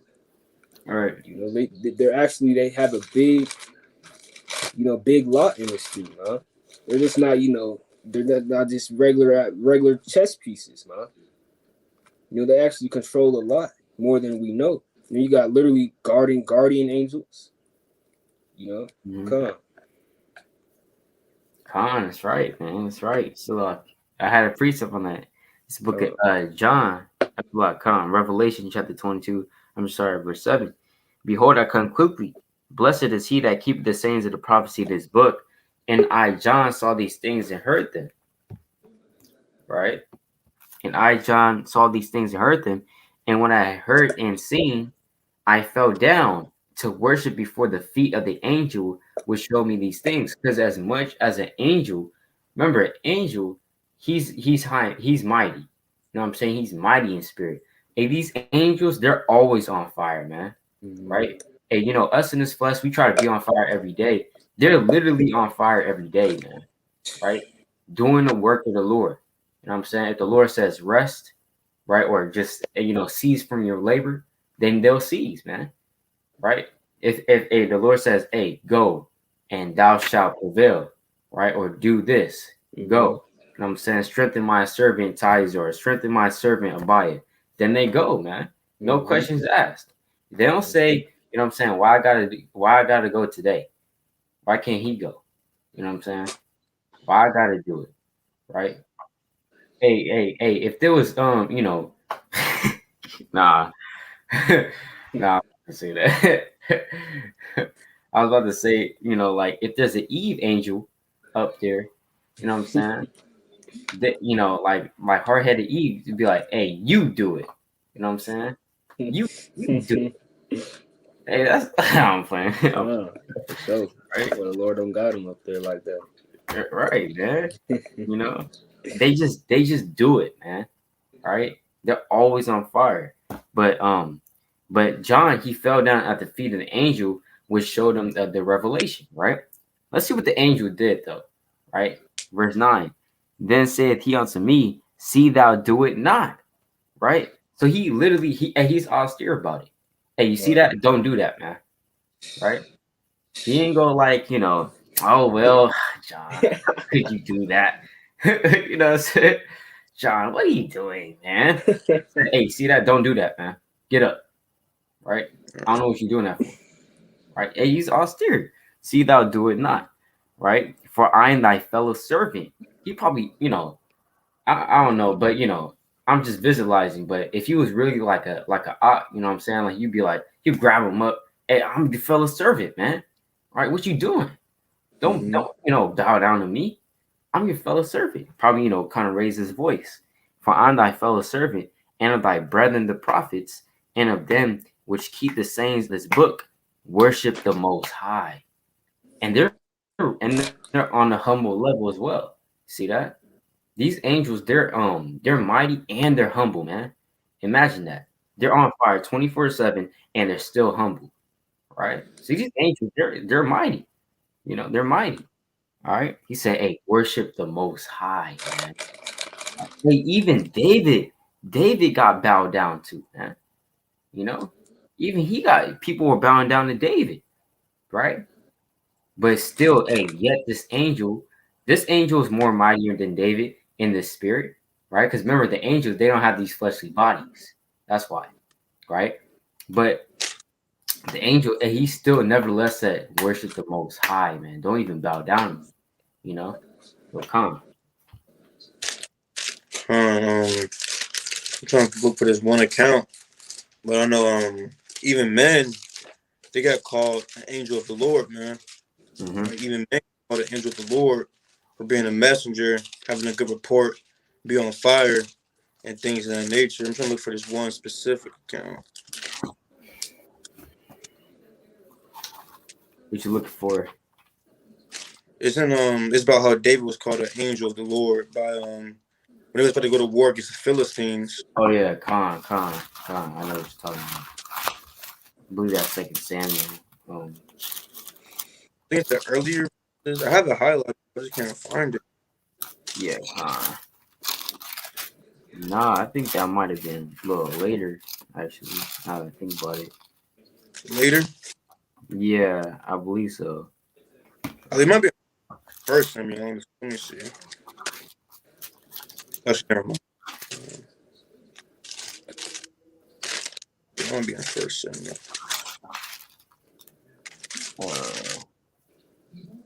Yeah, I think it's in first. Oh yeah.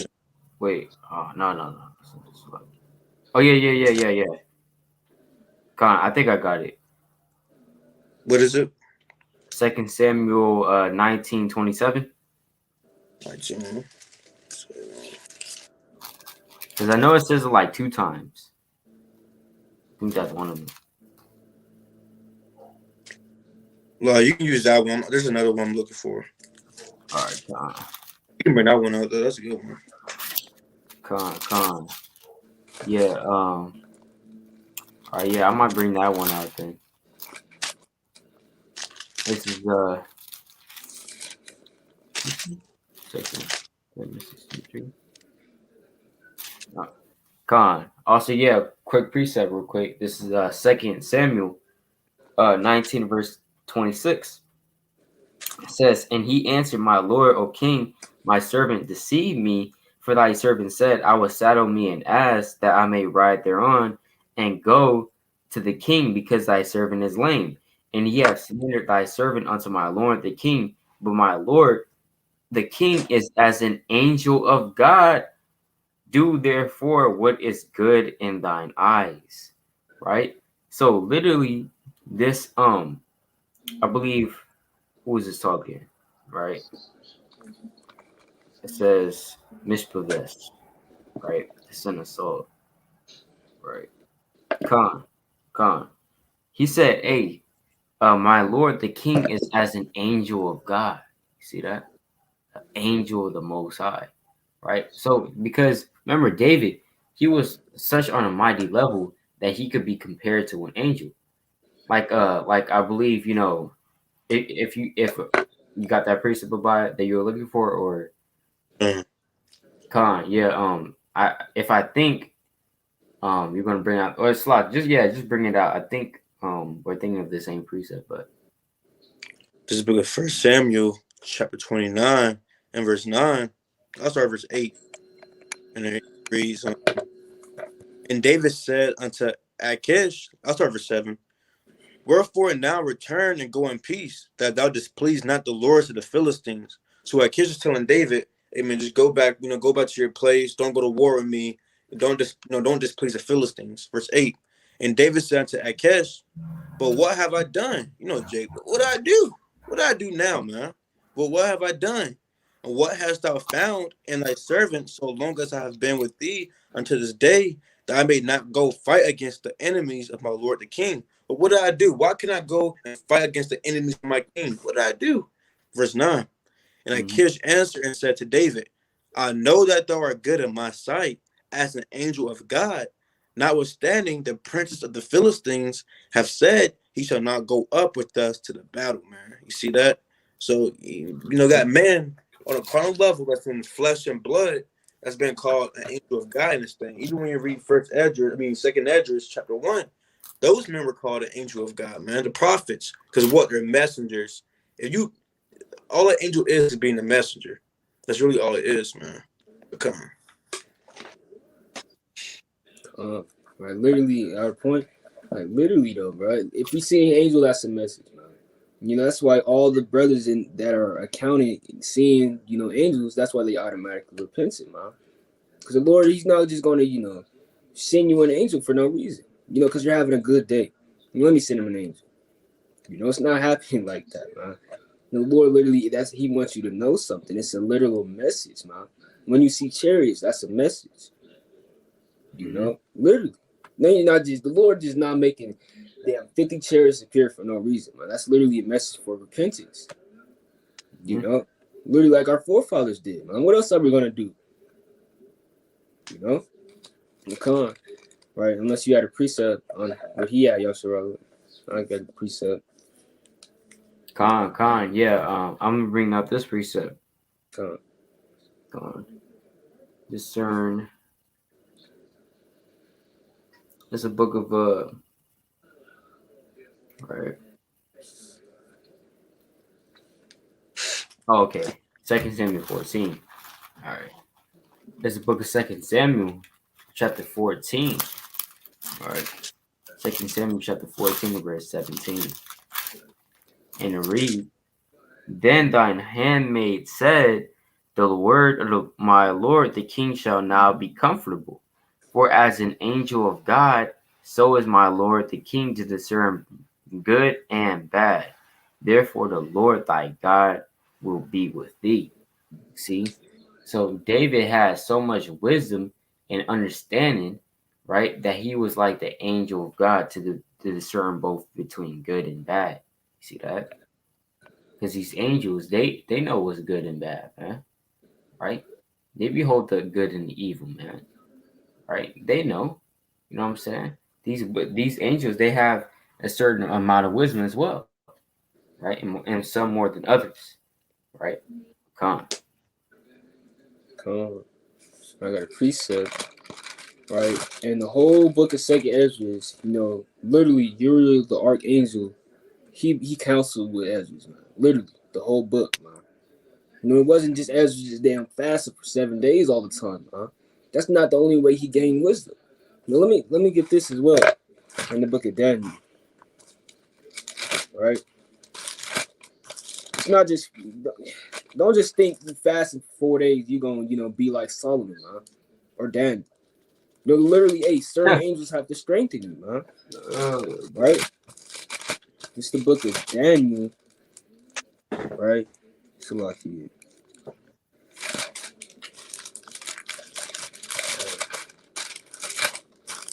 Chapter 5, I believe.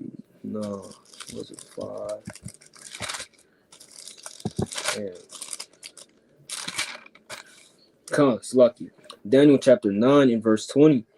And whilst I was speaking and praying and confessing my sin and the sin of my people Israel, and presenting my supplication before the Lord my God, for the holy mountain of my God. Yeah, while I was speaking in prayer, even the man Gabriel, whom I had seen in the vision at the beginning, being caused to fly swiftly, touched me about the time of the evening oblation.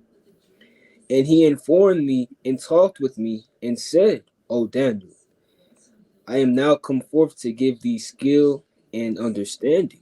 Right, so this angel literally, while Daniel was praying, an angel literally came to him, and he said he's came forth to give him skill and supplication, man. No, he didn't just, pray for it and he automatically got it, man. Now you got to stand hella prayers up, man. And if so, hey, you got to fast, and also an angel might have to, touch you, man, and actually give you that thing. An angel might have to strengthen you sometimes, man, because you're unclean, man. You're not just automatically going, your prayers is going to go straight up to the Lord, man. No, it's not happening. Hey, an angel can strengthen you, It's plain. Right, verse 23. In the beginning of thy supplications, the commandment came forth, and I am come to show thee, for thou art greatly beloved. Therefore, understand the matter and consider the vision, man. I said, hey, that's a message, man. Daniel probably felt discouraged while he was praying, man. No, the angels just don't come to these men for no reason, man. He literally came to strengthen Daniel so he could get that prayer up, man. And so he could actually have, some type of courage to actually push forth the prophecy that in the vision that he was sent to, man, as well. But let me go back to 2nd Ezra, chapter 7 and verse number 35. Right? Salakia, is this what I want? Yeah. 2nd Ezra chapter 6, Salaki, chapter 6 and verse 31. Verse 30. Right? Read verse 29. And when he talked with me, behold, I looked by little and little upon him before whom I stood. And these words said he unto me, I am come to show thee the time of the night to come.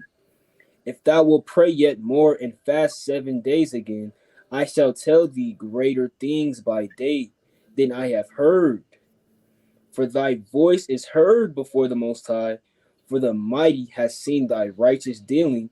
He has seen also thy chastity, Slaki, which thou hast had ever since thy youth. Right? That's another message, man. Damn, Ezra probably didn't even know the Lord was dealing with him in his youth, huh? He probably was like, damn, I was cool in my youth. But hey, the angel literally came, from the third heaven to tell him that, man. Imagine how on fire he was after that. He was on fire, man. Literally. Verse 37, it says it. But I'm going to read on. Verse 31, if thou wilt, Salaki, verse 32, Salaki, I was at 33. And therefore has he sent me to show thee all these things, and to say unto thee, be of good comfort and fear not. So imagine how those words were just in his ears, man. That wasn't just no regular man talking to him, man. He wasn't just all damn, the water for that, man. The water, Hey, he was on fire after Angel told him that, man. Well, I'm just get it. Like, I'm gonna jump to verse 37. For my spirit, I'm gonna read verse 36 for context. And in the 8th night was my heart vexed within me again, and I began to speak before the Most High. For my spirit was greatly set on fire, and my soul was in distress. Playing upon sables, man. Say he was on fire, man. That message wasn't no regular message. No, it wasn't a damn iMessage, man. And it wasn't a damn, message off a damn messenger or a damn text message off a damn Instagram, huh? No, that was literally the angel of the Lord coming straight from the third heaven to tell him a certain thing, man. That is a messenger. He has one purpose to literally be a messenger into Esdras. No, Uri. Come on.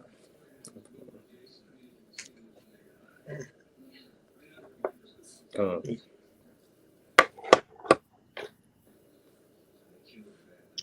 I think it's jammed up right now. But yeah.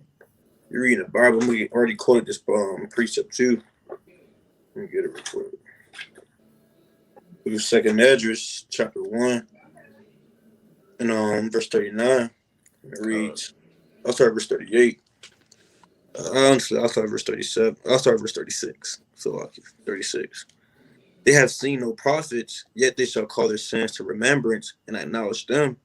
I take to witness the grace of the people to come, whose little ones rejoice in gladness, and though they have not seen me with bodily eyes, yet in spirit they believe the thing that I say.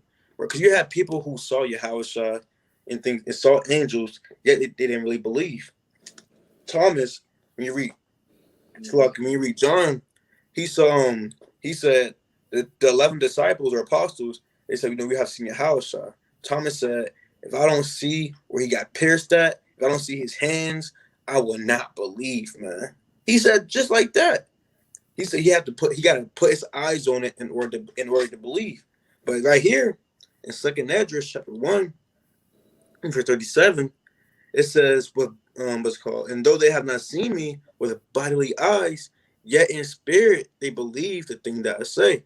A lot of people on the earth believe in Yahushua. We haven't really seen him in these bodily eyes, man. In the spirit, we know him though.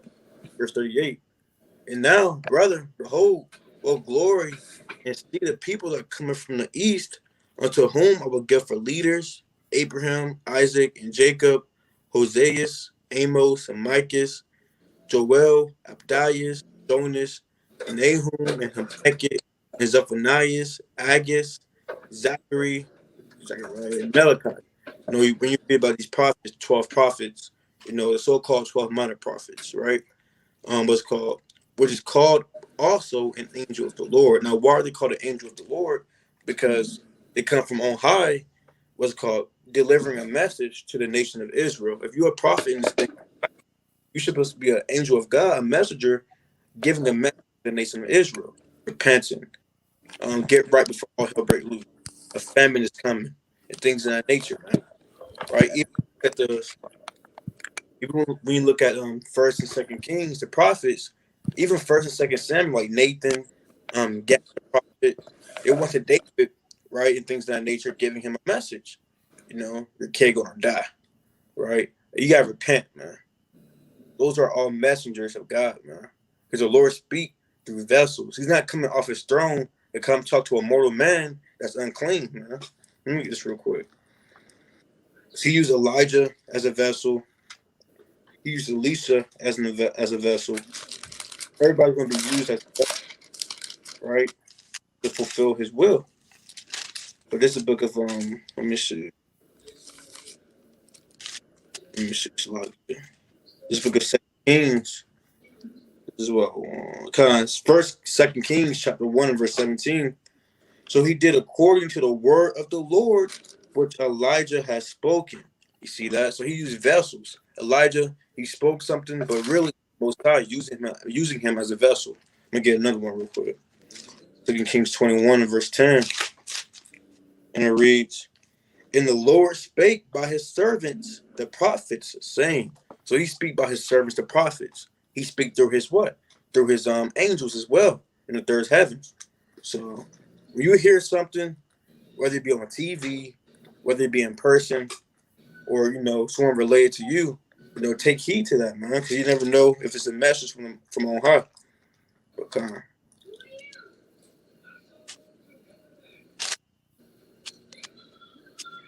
I'll get another precept, man. This book of 1 Samuel, chapter 9 and verse 9, and it reads, before a time in Israel, when a man went to inquire of God. So when a man wanted to inquire of God, and see what to do, right? Thus he spake, come and let us go to the seer, for he that is now called a prophet was before a time called a seer. You see that? So if someone want to know what to do, how to go about a certain situation, if something's about to come to pass, they will get in contact with the Most High, Bahashim Yahushua. They will have to go to a prophet. They will have to go to the Levite, right? They have the Urim and the Thummim will give out judgment, the law and things in that nature. So there's certain things you can get in contact with the Lord. And I believe in if you got a precept, you can go ahead. But just I get one real fast. Right. Look. Nehemiah, right, chapter 9 and verse 30, right? Verse 30. Yet many years didst thou forbear them and testifiest against them by thy spirit in thy prophets, right? So the Lord is going to testify against certain people, in the spirit of the prophets, man, by the prophets, right? Yet would they not give ear, therefore gavest thou them into the land of the people of the Slaki, into the hand of the people of the land. Right. So we can't, every message that is literally sent from the Spirit of God, we can't, just ignore it, man. No, the angels you see in chariots, you hearing prophets, all those things you can't ignore because that's literally from the Lord, man. Come on. 1 Samuel 28 and verse 6. And when Saul inquired of the Lord answered him not, neither by dreams, nor by Urim, nor by prophets. And those are ways what's called you can inquire of the Lord. By dreams, by the Urim and Thummim that the Levitical priest has, or the prophets. And the Lord, he didn't answer Saul by those things, man. So you got different ways to seek the Lord, even by casting lots. Right. So there's many ways to seek the Lord, but when all hell breaks loose, it's going to be very hard to seek the Lord. Precept as well. This is the book of Job, chapter 4, and read verse 7. Now, Slaki, verse 12. Now a thing was secretly brought to me, and mine ear received a little thereof, and thoughts from the visions of the night, when deep sleep followed on men. Fear come upon me, and trembling, which made all my bones to shake. We ain't went through this in a while. So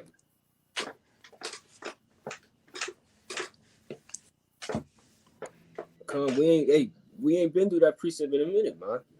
Yes, this was if we read on, angels could be called different things, man. Gabriel he was called a saint. And you got seraphims. You got the glory of God. Horsemen. Right down, a lot of things, man. The eyes of the Lord. Angels are literally called. Let me just get that. Let me not just speak as a man. Right? Literally, Gabriel, he was literally called a saint in this thing. Right? So like book of Daniel. Come on, Daniel chapter 8 and verse 13. Then I heard one saint speaking, and another saint said unto that certain saint which spake, how long shall be the vision concerning the daily sacrifice and the transgression of the desolation, to give both the sanctuary and the host to be trodden under foot? And he said unto me, unto 2,300 days, then shall the sanctuary be cleansed. And it came to pass when even I, Daniel, had seen the vision and sought the meaning, then behold, there stood before me as the appearance of a man. And damn, man, just imagine this thing, huh? Right, that's crazy, right? And I heard a man's voice between the banks of Valley, which called and said, Gabriel, make this man understand the vision. So he came near where I stood, and when he came, I was afraid and fell upon my face. But he said unto me, understand, O son of man, for at the time of the end shall be the vision. Say that was angels were having conversations in front of Daniel, man. A saint appeared unto me, and another saint said unto that certain saint. That's a message to Daniel, man. Literally, that's a message to that man. You know? Come on. Right? Let's go back to it though. So, hey, angels are called saints. You know, angels are called spirits. Angels are called a lot of things. You just got to have discernment. I don't know what it is, man. Right? But this is Job chapter 4 and verse 13. It's lucky. We'll read verse 15 to the point. Then a spirit passed before my face. The hair of my flesh stood up. It stood still, but I could not discern the form thereof. An image was before my eyes. There was silence, and I heard a voice saying, shall mortal man be more just than God? Shall a man be more pure than his maker? Right, so this is a literal angel sent to Job, giving him a message, man. Are you more pure, than his, so like, shall a man be more pure than his maker? No, hey, why would he trust in a mortal man? Say, hey, Job could have been having certain thoughts, man. Or whoever received, I believe it was Eliphaz, he could have been having certain thoughts. No, hey, man, I'm righteous. Probably proud, man. And the Lord literally sent the angel to check his spirit. A message in this thing, right? Verse 18. Behold, he put no trust in his servants, and his angels he charged with folly. So that's folly, just sending that angel, to tell that man that. It's folly in the Lord's eyes, but hey, that's a message to us, man. It's plain upon table. Come.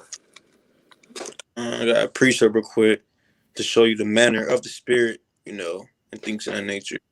This book of Luke, chapter 24, and also at verse 35. And they told what things were done in the way, and how he was known of them in breaking of bread. And as they thus spake, Yahushua himself stood in the midst of them and said unto them, peace be unto you. But they were terrified and affrighted, and supposed that they had seen a spirit. So when Yahushua appeared to the apostles in the midst of them, they thought they seen a spirit. But verse 8, and he said unto them, why are ye troubled? And why do thoughts arise in your hearts? Behold, my hands and my feet, that is, I myself, handle me and see, for a spirit have not flesh and bones, as ye see me have. So a spirit don't have no flesh and bones. Like the brother was saying earlier, the angel's not breathing.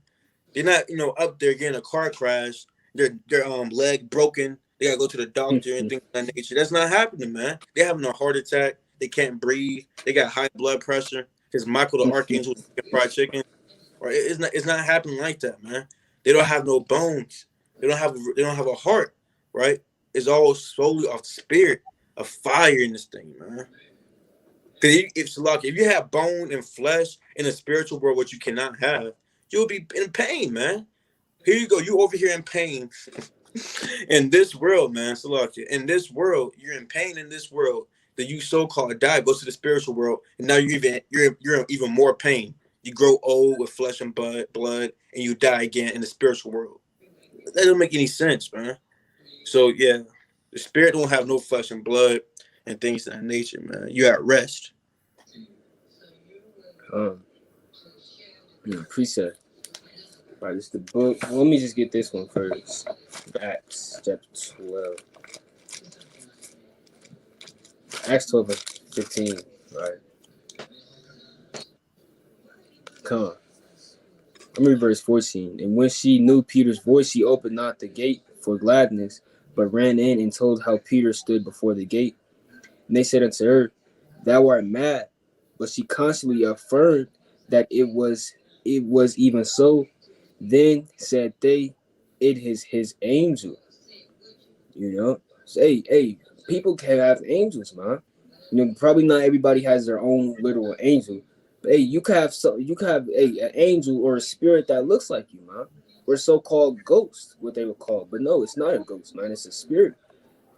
Let me also get this. There's two accounts of prophets or apostles saying that. Right? It's the book of Baruch, chapter 6 and verse 7. Right? Verse 6. But say ye in your hearts, O Lord, we must worship thee, for my angel is with you, and I myself caring for your souls. So that could just mean your spirit, man. Say there's a lot of words for angels, man. you can have your spirit is with the people. So like your spirit could be with the brothers. Don't gotta always be the angel. Hey, it could be a lot of things, man. Your spirit and your angel can be a lot of things. That's why they have a lot of pronouns, man. Because everybody can have an angel or a spirit, but not everybody can have wings.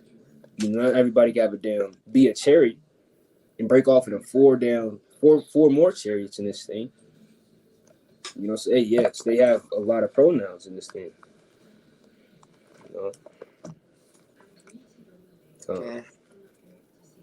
Yeah, I got another one real quick about being a messenger, right? Because when you be having visions and dreams and things in that nature, that's the Lord really supping with you.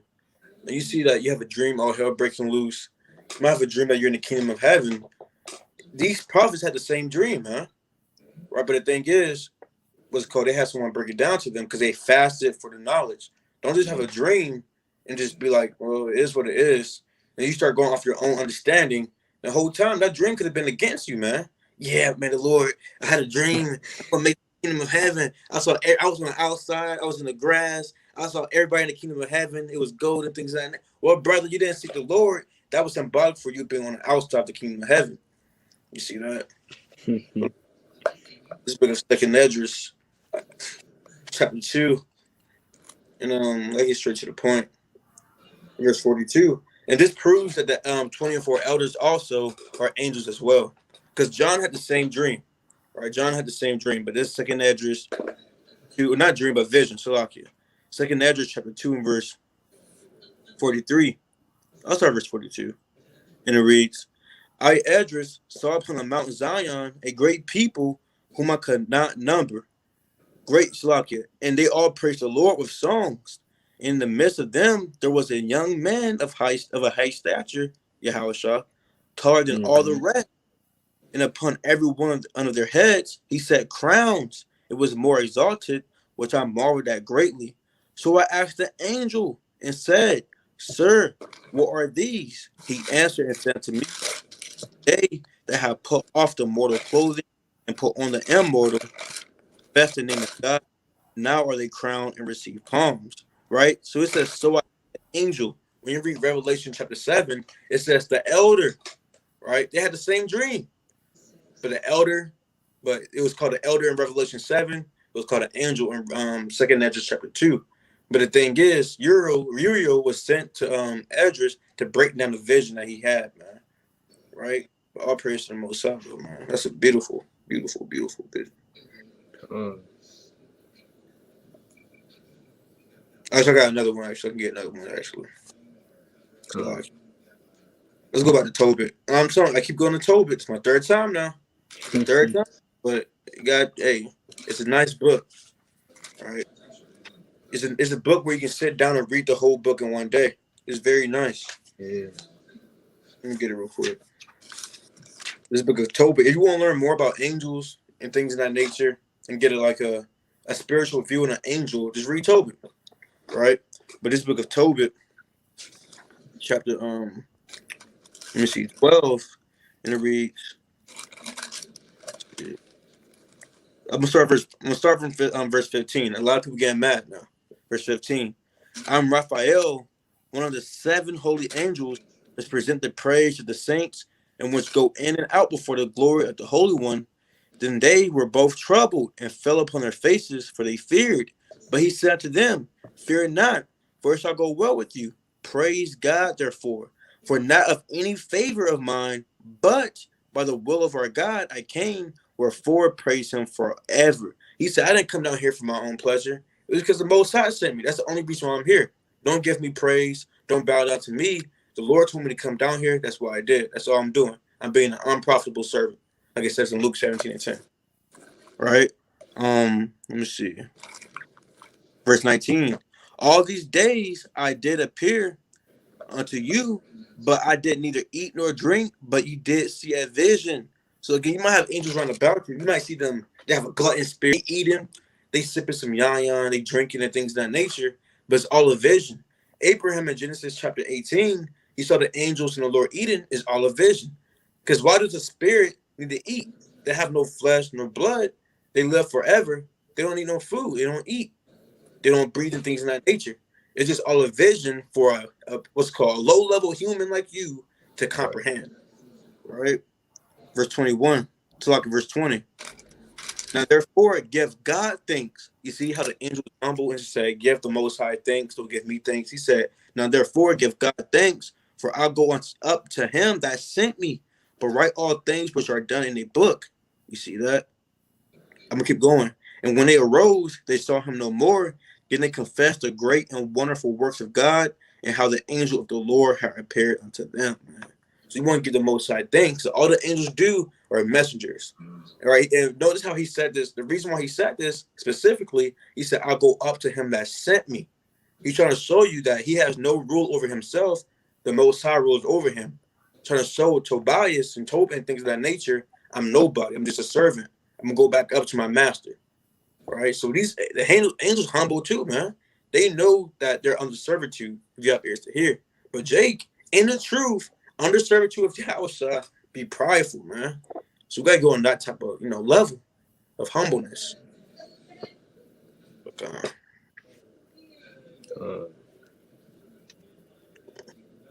is there anything else you learned? Or, the lots of the angels, man. That's deep, though. For real. We haven't brought it up. I don't think we brought it up. I'm gonna get it then. I'm telling you, just like it's angels round about you, you don't even know. You know what I'm saying? This book of Hebrews, chapter 13 and verse 2. Be not forgetful to entertain strangers, for thereby some have entertained angels unawares, man. So you might be around a brother. You might not even think he's an angel and things of that nature. And Lord willing, you make it, then guess what? He's the one that deliver you up. You beamed you up in the chariot and everything like that. Well, what's going on here, man? Like, you was an angel the whole time? And then he said, give the Most High all praises, man. Mm-hmm. Things of that nature. That's mighty, man. You was talking to him face to face this whole time. He been with you this whole journey. Y'all cracking jokes and things in that nature. Y'all laughing, some yon. Whole time is just your guardian angel in the flesh, so-called. Next thing you know, all hell break loose. It's the so-called end. Well, it is the end of the world when the Lord comes back, deliver us. To beam us up. He the one beam you up in a big behind chariot. You looking around, and you see him, and you like, dang, it was you the whole time, man. Okay. I got a precept. That's the book. Right, the second Ezra chapter 4 and verse 1. Right, and the angel that was sent unto me, whose name was Uriel, gave me an answer and said, thy heart has gone too far in this world, and thinkest thou to comprehend the way of the Most High? ? When I read this, man, I kind of laughed. But I had to humble down, of course, but it's kind of funny. Right? So Uriel asked Ezra, do you think you're going to comprehend the way of the Most High? Right. Verse 3. Then said I, yeah, my Lord. And he answered me and said, I am sent to show thee three ways, and to set forth three similitudes before thee. Right. So Ezra thought he could search out everything of the Most High, man. Right. Ezra thought, man, he thought he could comprehend the way of the Most High. Plainly. Right. Verse 4. Wherefore, if thou canst declare me one, I will show thee also the way that thou desirest to see. I shall show thee from whence the wicked heart cometh. And I said, tell on my Lord. Then he said unto me, go thy way, weigh me the weight of the fire, or measure me the blast of the wind, or call me again the day that is past. Damn. So he wants Esdras. If he said he could search, he wants to comprehend the way of the Most High. The angel asked him, tell me what happened. Tell me everything that happened yesterday. How much does fire weigh, and how much does the wind weigh? Right then, verse 6. Then answered I and said, what man is able to do that thou shouldest ask such things of me? And he said unto me, If I should ask thee how great dwellings are in the midst of the sea, or how many springs are in the beginning of the deep, or how many springs are above the firmament, or which are the outgoings of paradise. So there's so much things that man can only understand, man. The angels, hey, that's why respect goes to the angels, man. The angels look at us amazed by even going through certain things and still being in the truth, man. No, because literally the angels, they could see us, man. They could literally see us. There's sometimes they're amazed. Sometimes they're like, damn, man, he fell out. No, we're literally a spectacle to the angels, man. If Yashara was there, we could probably look up that word spectacle. No, but it's not, it's like, damn, I'm just looking at it type shit. It's lucky for cussing. But verse 8, peradventure thou wouldest say unto me, I never went down into the deep, nor as yet into hell, neither did I ever climb up to heaven. Nevertheless, now have I asked thee, but only the damn. Cutting edges, man. He said, damn. He said, peradventure, thou wouldest say unto me, I never went into the deep, nor into the hell, neither did I ever climb into heaven. Nevertheless, now have I asked thee, but only the fire and the wind. So Ezra thought he could search out, comprehend the way of the Most High. And the angel said, damn, man. And the angel said, okay, so what about just cutting him, man? You reading, bro. Cutting him, right? He said, nevertheless, now have I asked thee only but the fire and wind, and of the day where thou where through thou hast passed. Damn. And of things from which thou canst not be separated, and yet canst thou give me the 1611, man, it's crazy. Right? Give me an answer of them. Right? So hey, the angel, he understand what happened yesterday, man. He's probably laughing in the damn heavens, man. He's like, you can't you don't even know. That's tough, man. That's so tough, bro. He's basically flexing on him, man. Flexing on damn Ezra. You don't even know what happened yesterday. You don't even know how much the wind weighs, man. You don't even know about the fire or the wind. When you actually talking about you comprehend the way of the Most High, man. Hey, the angels got wisdom, man. They're not men. They're not regular men on the earth. They have more wisdom than we can imagine in this thing. Literally, who would have thought any of those things that he just said, man? Right, verse 10. He said, moreover unto me, thine own things and such as are growing up with thee, canst thou not know? How should thy vessel then be able to comprehend the way of the Most High, with the way of the highest, and the world being now outwardly corrupted, to understand the corruption that is evident in my sight? Right, so the angel sees, he's literally watching us, man. He's literally watching, man. This whole chapter goes in on how the angels comprehend everything, man. The angels literally comprehend everything. They're literally, they're top-notch people, man. I won't even call it, they're top-notch spirits in this thing. They're above Yahweh Shai his first coming in this thing. That's plain, right? But I really want verse 12, right? Then said I unto him, it were better that we were not at all than that we should live still in wickedness and to suffer and not to know wherefore. So, that's our forefathers right there, man. That's a wise thing to say, man. No, it's better for us not even to live, man. The angels know so much more than us. The angels just imagine being in his shoes right now, man. He's humbling down, though. All praises. But that's a wise saying, man. There's so much wickedness that we don't even know about, man. Probably in the damn sacrificing babies, in the White House, man. So much things going on. There's so much wickedness that we can't even damn put a prayer up nowadays without a damn demon hopping on us, man. It's better for us not even, as it's written, it were better that we were not at all in this thing. So they just got, way much more power than us in this thing. It's lucky for being long-winded. You striking? What word? Edifying. Very edifying. Come. So I guess we can hop into another thing that you say then. I'll probably get some real quick then. There's a lot of things, brother's been going over, studying, and things of that nature. I praise to the Most High. So, like, I'm trying to get this situated, man. Right, studying and things of that nature through the Spirit. We can go in our notes, open the notes, go into history. Brother's been learning about the history and Daniel, Second Address, Revelation, and things of that nature, man. So a lot of things brother's been going into. Myself, I know myself and some other Akim, we hop into Song of Solomon. There's a lot of things that I didn't even perceive, and I'm just now learning myself too. So everyone's a student in this thing, man. I'm still a student. Tazaiyar is still a student.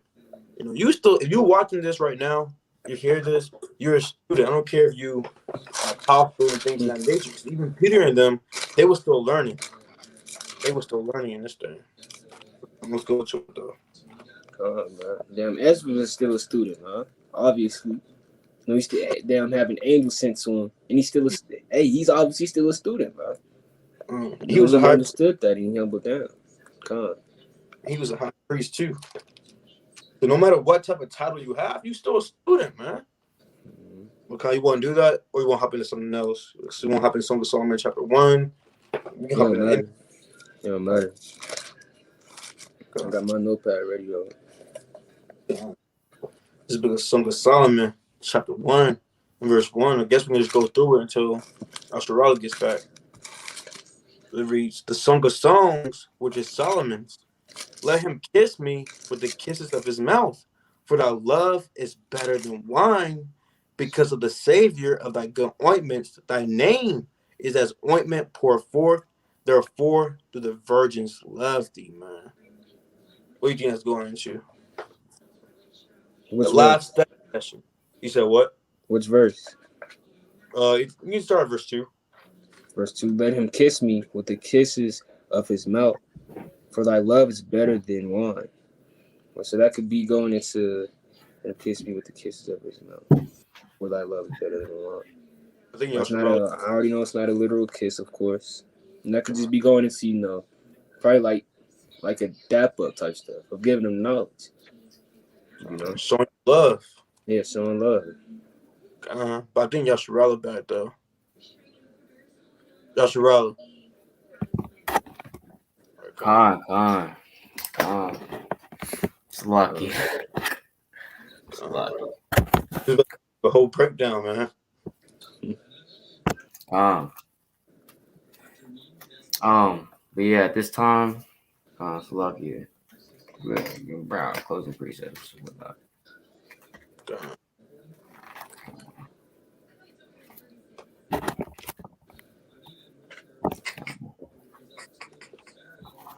Brothers had theirs.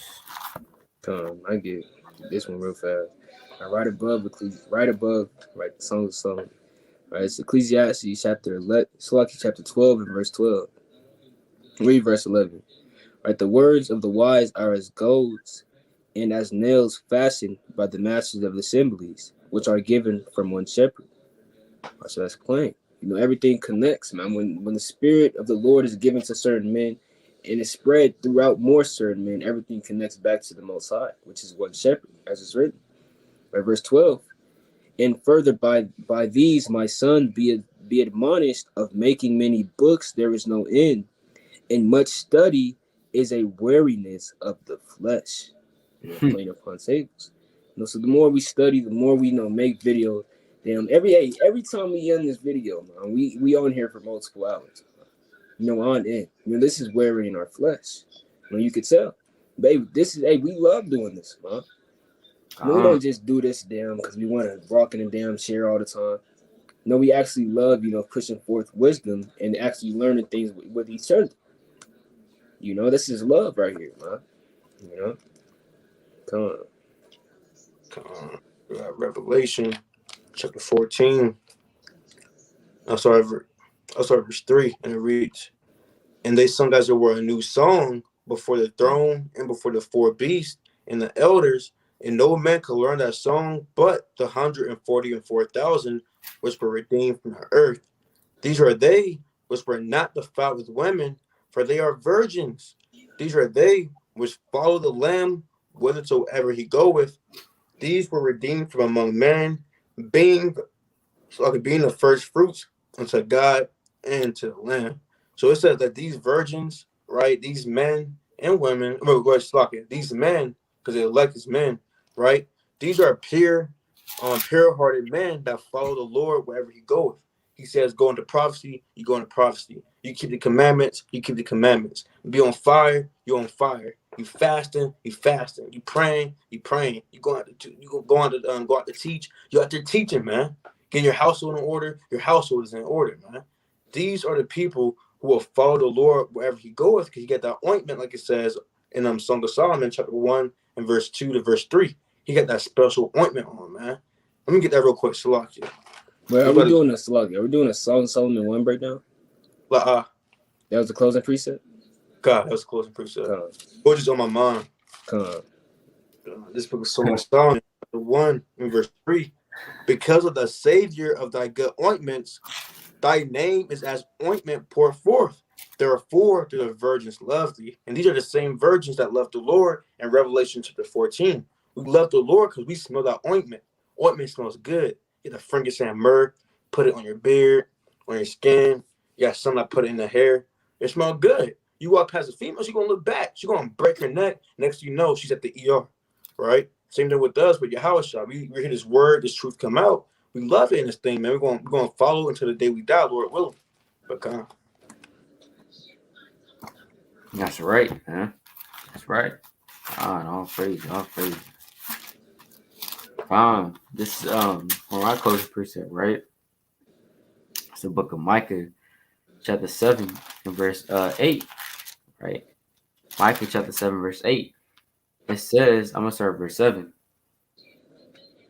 I'm gonna start at verse 6. For the son dishonoreth the father, the daughter riseth against her mother, the daughter-in-law against her mother-in-law, and man's enemies are the men of his own house. Right? So if you in this truth, you're gonna have some enemies, man. Right? You're gonna have some enemies, and really, it could be people of your own household, right? People of your own nation. They hate you, right? Because you love the Lord, right? Verse 7. Therefore I will look unto you, Yahweh. I will wait for the God of my salvation. My God will hear me, right? And the Most High will hear you if you delight in his word, man. If you're righteous. Verse 8. Rejoice not against me, O mine enemy, when I fall, right? And we're going to fall in this truth, man, right? In this walk, we're going to fall. You know what I'm saying? We're in a race, you know what I'm saying? And we're going to fall. We're going to stumble sometimes. But we got to say to the enemy, hey, rejoice not when I fall, right? I shall rise. Hey, remember, what does the book of Proverbs say? You know, for a just man falleth 7 times, but rises up again. You're going to arise, man, right? I shall rise when I sit in darkness. Hey, it's the darkness right here. It's the darkness right now. It's the night right now, right? When I sit in darkness, Yahweh Bahashima Mashak Yahushua shall be a light unto me. Come, Bahashima Mashak Yahushua. Come, man. So Yahweh Bahashima Yahushua is a light unto you, man, right? And that light symbolizes what? Righteousness, the law, like holiness, right? All manner of righteousness unto us, man. Come, all praise. That brothers have anything else? Sure. Fight that good fight. That's right. Fight that good fight against Satan, man. The flesh. You know what I'm saying? God, all praise to Yahweh Shema Mashak Yahushua again. It's been Brother Yasha Allah. Brother Ahbayah. Brother Tazaiyar Gabar. Coming back to yet another video. To the Spirit and Power Yahweh. Bahashima Mashak Yahushua. Lord willing, this is edifying. Shabbat Shalom. Right? Hey, keep enduring, keep the faith, man. Let's be on fire for the Most High God and his name. And it's like and his son Yahushua. Shalom.